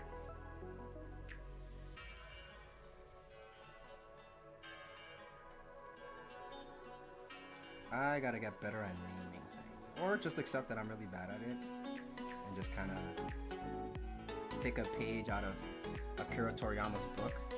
So Akira Toriyama is the creator of Dragon Ball and a whole bunch of other series, but I did read in his because I had Shonen Jump as a kid, and they always had the editor's notes, so the authors will always write, like, give advice at the end of each Shonen Jump, which was like something I always look forward to after I read I finished reading.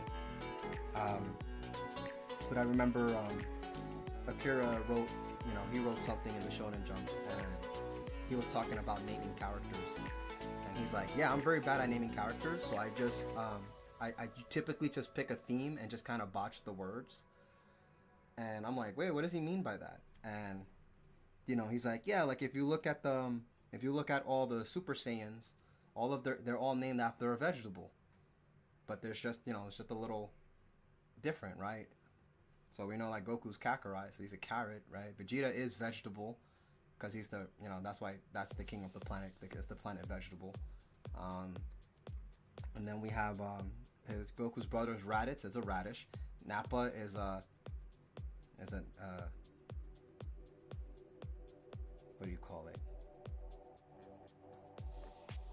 Anyways, you get the point. So, you know, and then he moves on to Bulma's family, you know, because Bulma briefs is part of the brief. So they're all underwear. Bulma is like bloomers. You know, briefs is underwear, and then we got Trunks, which are trunks, and then the daughter is bra. So they're all named after underwear.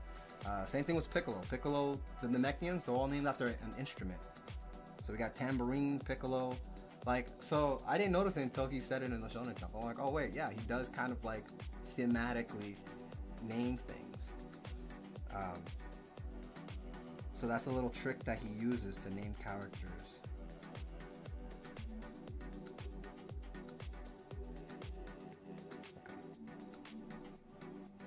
You said, I like Hunter x Hunter, like my anime profile pic is Killua, that you drew. Oh, okay. Oh, it's not bad, it's pretty good. I like it. You know, like, and the color is done really well too. Hunter x Hunter is a great, you know, it's funny. If you go, you don't have to do this, but it's a really, I want to point out a really big embarrassing mistake that I did, thanks to Hunter x Hunter. So my brain, right, it's like a sponge. I like to absorb information with my head, right? So when I, and this is one of the reasons why I stopped watching anime recently, because I just know how my brain works. But I was watching, I was like, I wasn't just watching Hunter x Hunter. I was binging Hunter x Hunter. And I binged it so hard, right? And during that time, I was drawing, it was before COVID, I think, I was watching Hunter x Hunter. No, it was 2020. I think it was 2020. But this was my old device. This was when I had my other tablet. And I was redrawing my comic, Yorb. And so it's just funny. So I binged it so hard that I went back to draw my comic as usual, right? So I'm like, okay, let me get to work. Let me draw this comic. And I went to continue drawing the comic. And without realizing it, and let me tell you, it's so strange. You can find it on my DeviantArt if you really want to see it. But I was so influenced by watching the anime that I drew my OC exactly as if he was in the world of Hunter x Hunter. Like, I adopted the style just by watching the anime. And I do that a lot, actually. Which is why, again, lately I've been straying away from watching anime, because when I visually consume things, like, it's like my brain is like a freaking, like, it's like a printer. It's like, the next drawing I do will be in the style of whatever I just saw, you know, like, and I need some self-control to, like, you know, stop myself from doing that, but, you know, it just kind of happens sometimes. But yeah, mentioning Hunter x Hunter reminded me of that, because I posted it online and everything, and then I read through it again, and I saw how, like, super quick how stylized, like, the style just changed immediately for, like, those two panels. And I was just kind of like, okay, yeah, I was watching Hunter x Hunter at the time, and that was not a good look. That was terrible.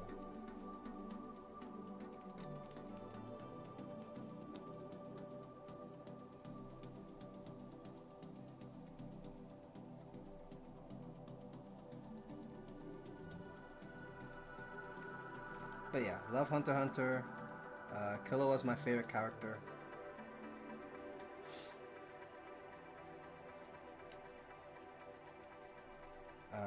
And Killua is a great character, because Killua learned how to love and, how to coexist and to appreciate other people. Killua has learned how to be appreciated properly. It was interesting. Killua is a character who had no exposure to love until he met Gon, and it's a very, very beautiful thing.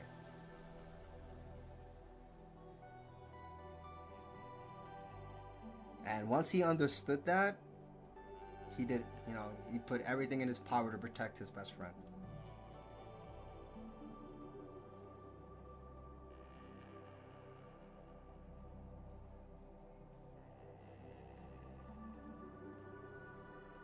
But Killua is a character that's a great example of what kindness can do to a person. Because Killua grew up surrounded by, terrible, harsh reality, terrible people, all these things, right?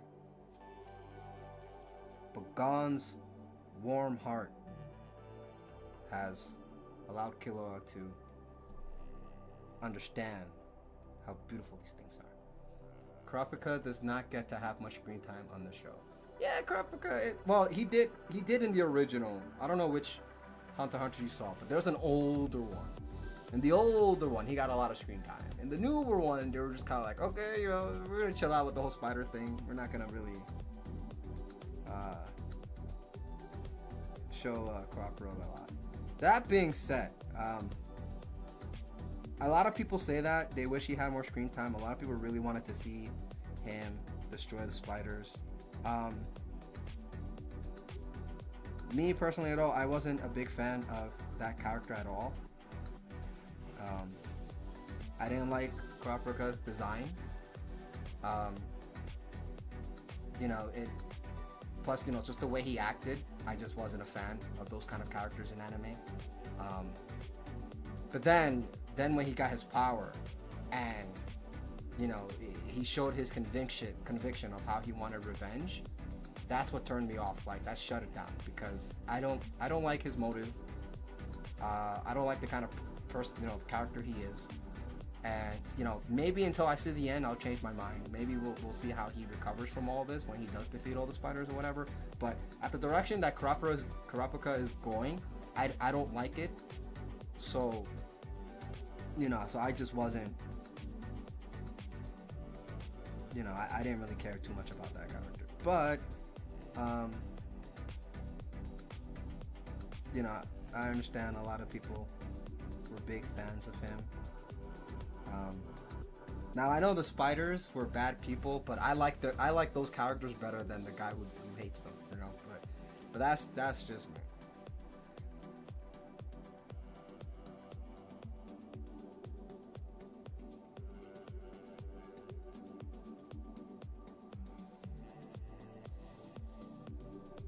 Matter of fact, I would have rather seen darn, I forgot his name.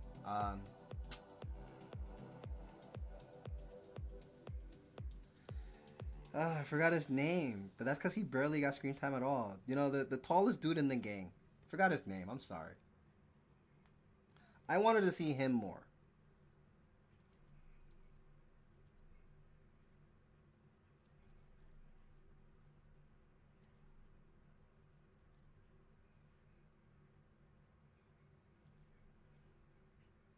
Is it like Leroy or something? Like I can't remember his name.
Yeah, the doctor. I can't remember. He's the tallest one out of the four of them. He was funny. And I get he was like the kind of the gag character of the anime, but you know, I liked him. He was, yeah, and that was his purpose. That was his purpose, to kind of, make the era a lot more fun, because it's super serious sometimes.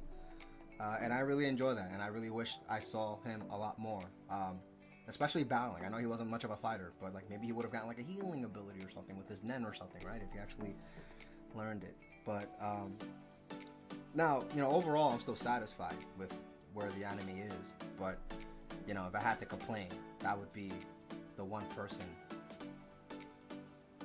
That would be the one person that I would have liked to see more versus Kurapika and etc. I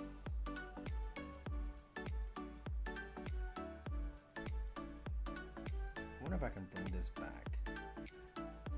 This pole, kind of bring it back here like this.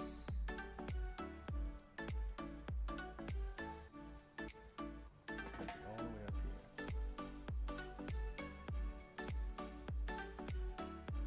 We're gonna bring it back here before shortening it.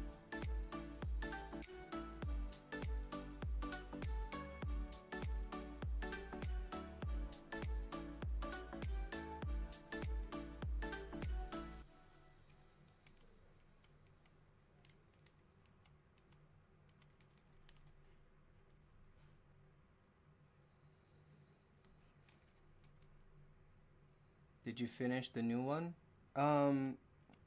Yeah, I've seen it. Well, if you mean finish being like up to the, post Ant arc. Because if I remember correctly, I think the last thing that happened was Gon going to, Killua had to take care of his sister, and then Gon was climbing, like, I think the world tree or something to go like see his dad or whoever. Like, I know it didn't finish. There you go, the Oreo. There you go, that was his name. Yeah. And we saw a little bit of him in the last, few bits of the anime. Because he has something to say about Gon's dad being a terrible dad.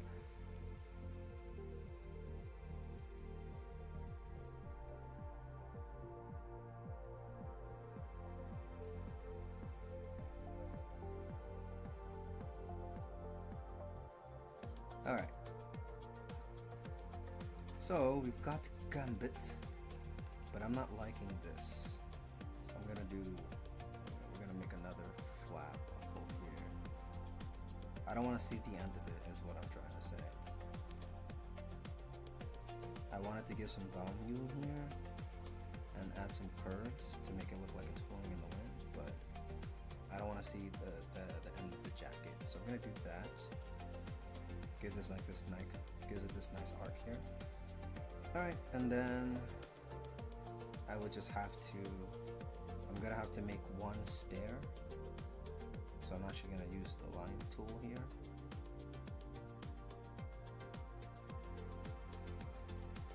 And I want to make it look like he's stepping on this, so I'm gonna have his foot behind it. But hang on, let me mess with the angle a bit. Yeah, I think this would be a better angle.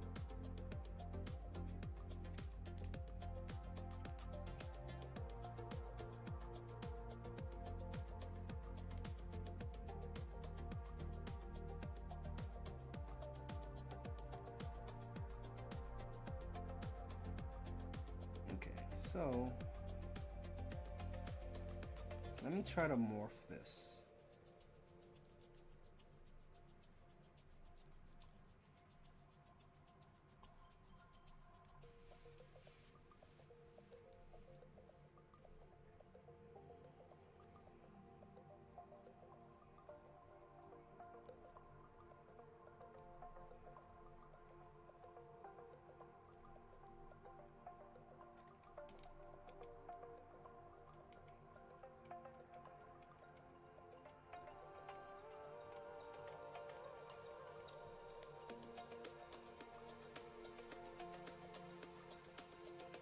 some of these lines here.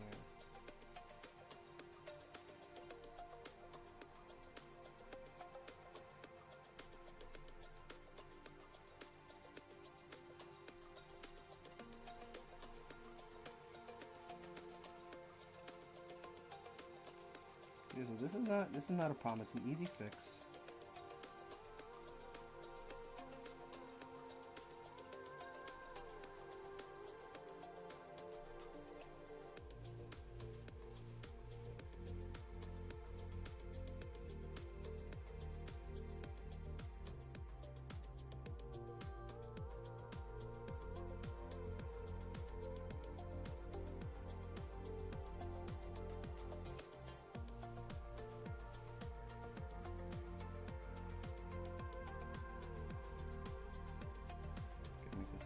Darker.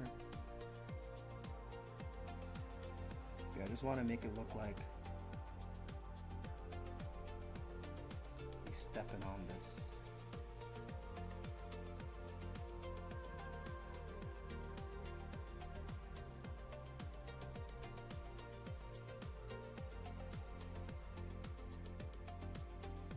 And these curves are going to help us.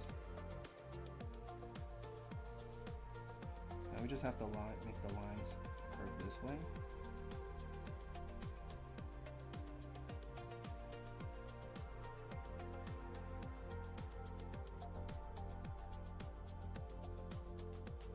And now it looks like the foot is looking at that direction. Okay, and then we're just gonna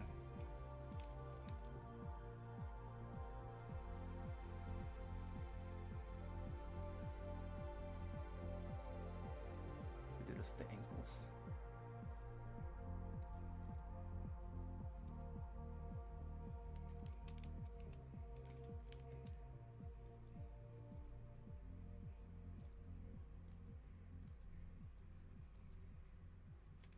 See, so remember when I talked about volume lines? It really tricks the brain when you use lines like this. So all I gotta do is just curve these up. And now suddenly this whole plane looks like it's in a different perspective, which is my goal here.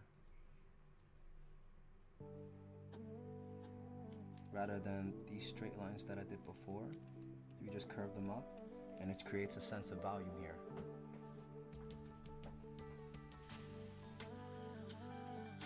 Let me see. Yeah, but the creator got sick, so he couldn't finish it, I think. No, it wasn't that. If I remember correctly, it's not that he got. Well, I mean, he's an old man, first of all.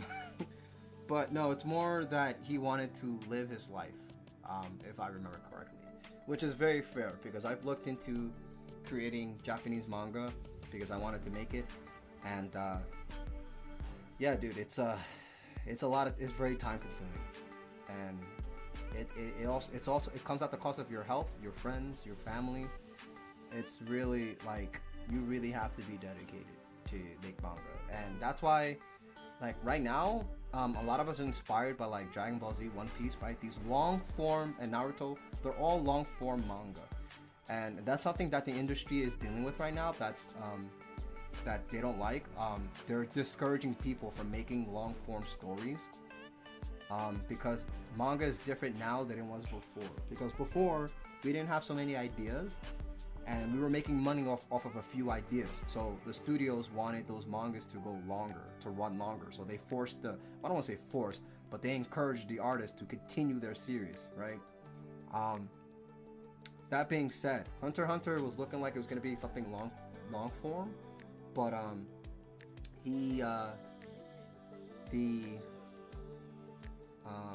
the creator just kind of figured, yeah, we did pretty well. I want to live my life with my wife and my daughter, right, and all that stuff. If I remember correctly, but he said he's gonna take a break. He might come back. We'll see. It was that kind of attitude. But I could be remembering that wrong. I could be wrong. But yeah, manga is a very tiring and dedicated thing to do. So I don't blame him, and I'm not mad at it. I mean, you got people like I forgot his name, but the guy who made Berserk, right? This guy was so determined to draw it the way he wanted to draw it.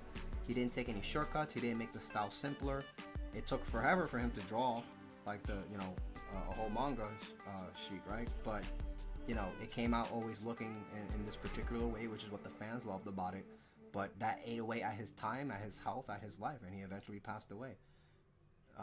But, you know, he did it in his own way, so much respect to that. But it's always an artist's choice, and, you know, I'm going to respect the choice of an artist if he or she decides, hey, you know, I don't want to continue. Wow, I just realized you're so good at drawing, you'd even flip your canvas. Actually, I wouldn't say that, but flipping your canvas is a habit that I just never had. So, I mean, we can flip this right now. Let's test it.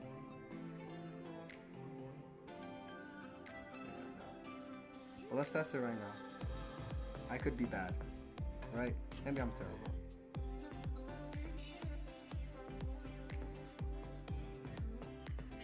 Yeah, it still looks okay.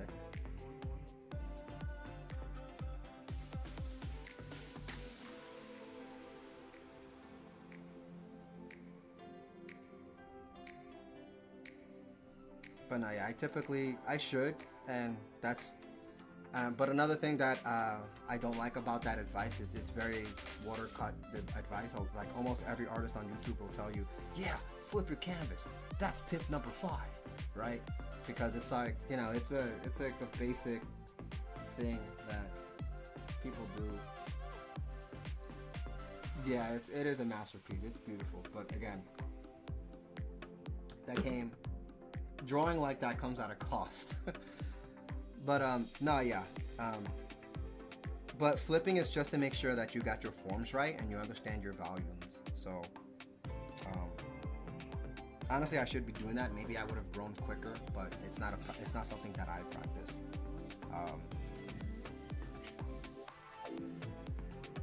But you know, I should have done that during the sketch phase.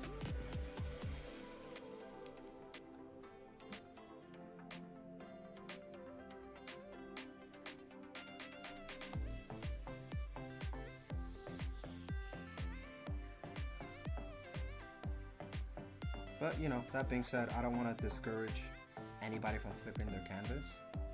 You know, like I just said, you know, I should be doing it. So if you feel like you should do it, do it. Especially when you're drawing from imagination. And I think that's another reason why I don't do it, is because I have been, if you look at my older YouTube videos, I've spent like so many days drawing off of like real life drawing. So the thing is that when you're drawing off of still life, you don't need, I mean, like, I don't want to say you don't need to, right? Because you still have to check your work. That's what's there, to check your work. But I was drawing every day, you know, and it's just kind of like, you know, if you draw the same thing over and over and over enough times, your eye kind of gets used to it. But yeah, I've just spent so much time drawing off of reference that, you know, and I've been doing such a good job copying the reference like almost very accurately that I just kind of don't feel the need to flip it, because, you know, in real life, when you're drawing something in real life, all the portions are like, it's there, you know what I'm saying? There's no questioning it. It's there. The science is there, right? But you know, when you're just trying to draw something out of thin air, or you're just trying to draw something very different from what your reference is, you want to make sure you check the portions and all that stuff. Yeah. So this foot now looks like it's digging into this space here. So I know that all I had to do was just show the underside of the foot, make sure it follows the perspective. And that's another thing. When you learn how perspective works, That's another thing that keeps you confident from flipping. Earlier, do I still have it in the sketch? No, I don't. Earlier, I did, I made some lines with the, I saw where the perspective was, and I made a horizon line. As a matter of fact, all of these, the ladder, if you didn't notice, all of these lines are going to intersect into the horizon point here. So I've done that before I started the drawing, you know, and I did it with the hips here, and I did it with the torso. I didn't do it with the face, but I because I already did that, and I made sure certain things stood it within that plane, then logically, scientifically, it's going to, if you flip it, it's going to stay in the same plane because it's all going in that same perspective. So that's another thing. That's another reason why I didn't need to flip it, because I kind of did the math.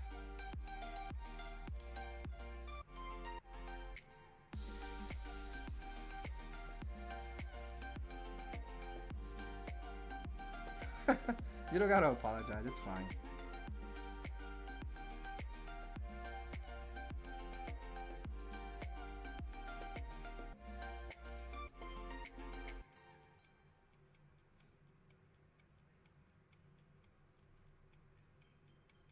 I would say it's better to chat because, you know, it's better content.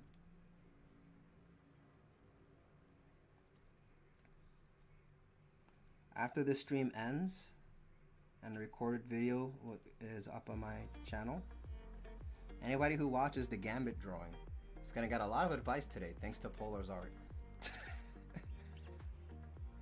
So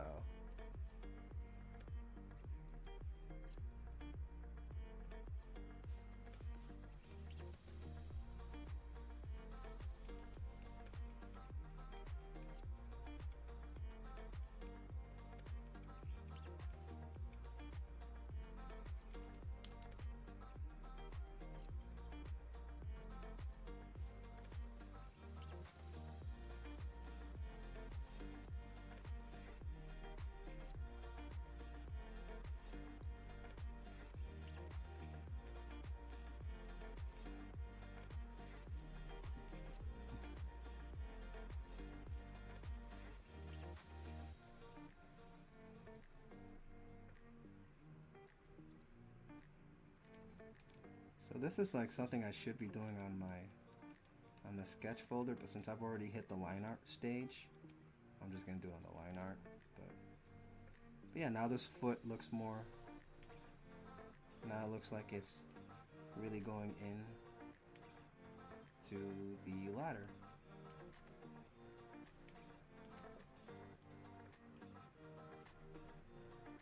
Let me make sure this line follows the perspective line as well. Alright, and then we'll do the same here.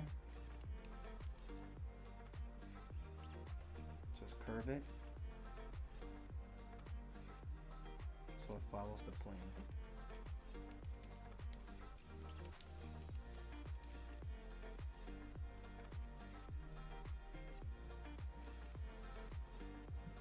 Okay, that looks better. Actually, hold on. Look at where the ankle is. Should be. Hang on, it's the back of the foot that I gotta change.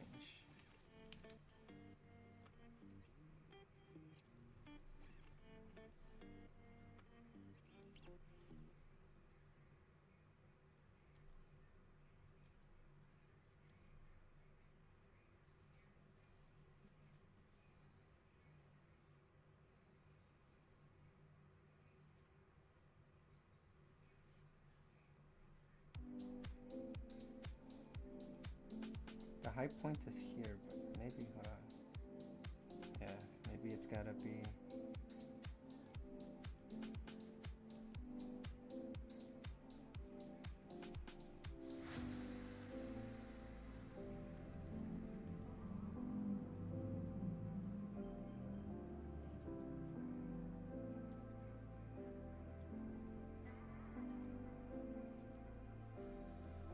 Something like that.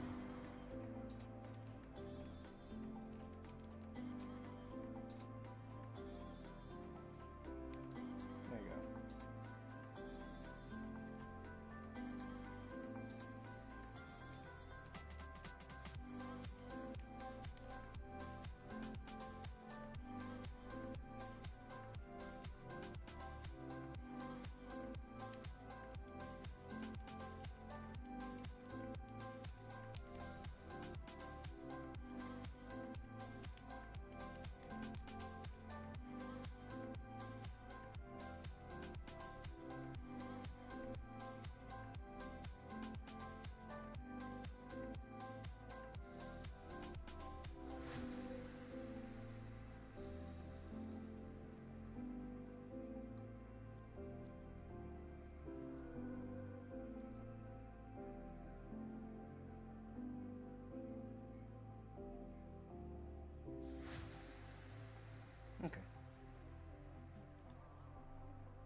Oh, okay.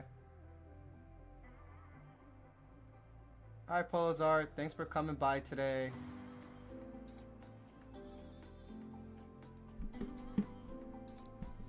Hope you got a lot of value out of today. Yeah? And, you know, it was fun having you here. Okay, have a great night. And, alright, if you come back tomorrow, then I'll see you tomorrow. Tomorrow will be... Who am I drawing tomorrow? Alina from Street Fighter. Yep, and 31st will be a personal choice. Yep. Okay. But yeah, thanks for coming. Thanks for dropping by. I'll see you next time.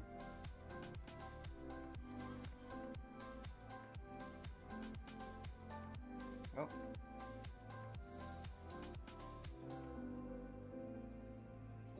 And don't forget to leave a like on the video. I'm kidding, I'm kidding. But I guess that's part of being a YouTuber, right? You gotta tell people like and subscribe like every time.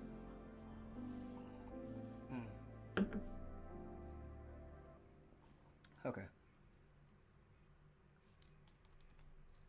Done with the foot. We're done with the line art. Well, sort of. Actually, hold on. I forgot one more thing with the line art.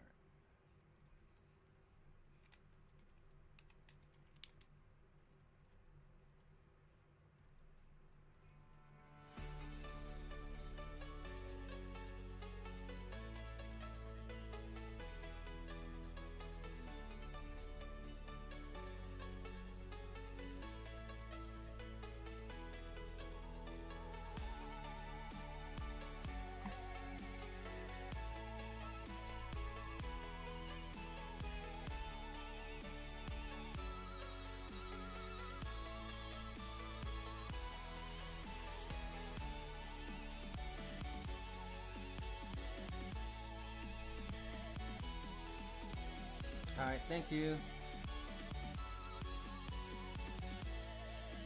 I appreciate that, Mo.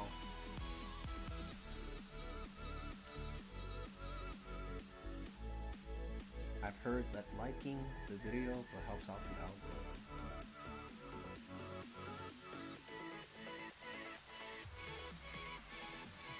Alright, Mo, I'll see you next time. Thanks for coming.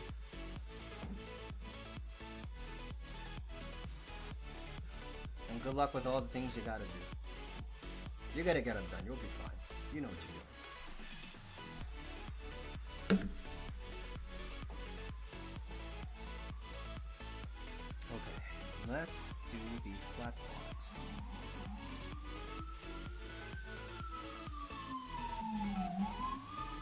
Mapping pen.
Stretching.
color this color. Because I don't have a lot of time. I got 40 minutes left. Alright. And I gotta do a whole background too. Alright.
How did I not get that? What? Okay.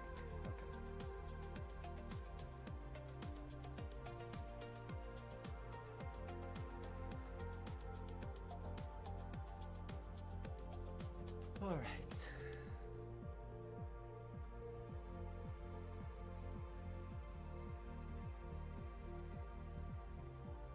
Let's get this guy some Western comic skin. Typically a little saturated for the most part.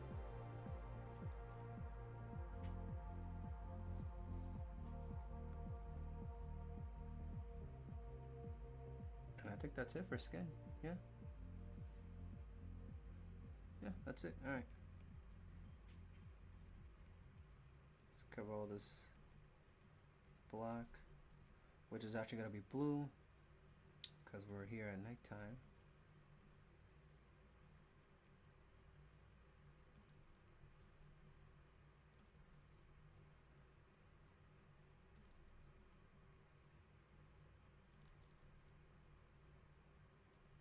Actually, no, hold on. Well, yes, we'll make it blue. Fine.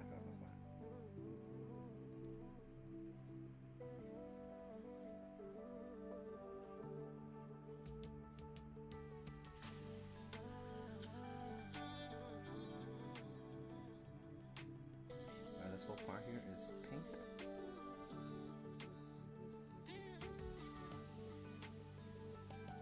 But since the surround color is blue, we're gonna make it a little purple.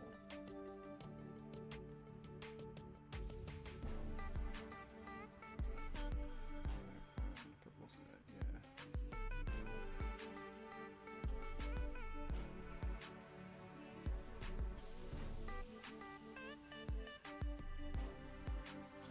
I'm also gonna have it a bit desaturated.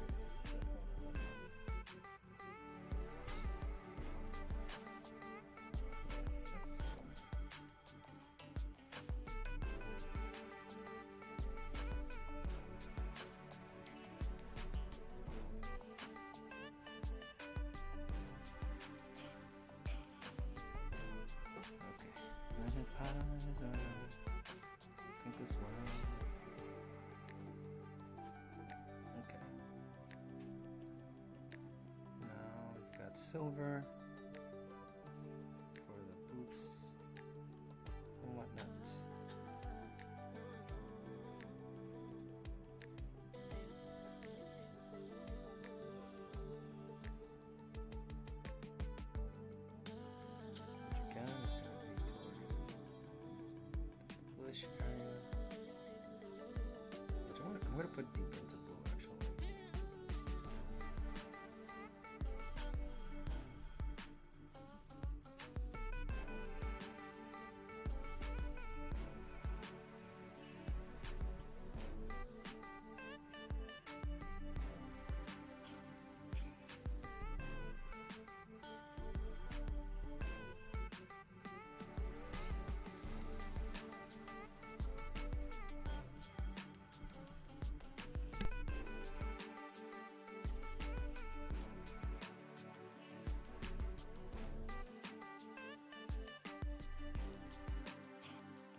Okay, so that's gonna be the end of the stream. Tomorrow we're gonna be drawing Elena. That's gonna be the last um, drawing that we're gonna have for the month. Arttrober is almost over, so yes. So thank you so much to everybody who joined today. Special shout out to Mo and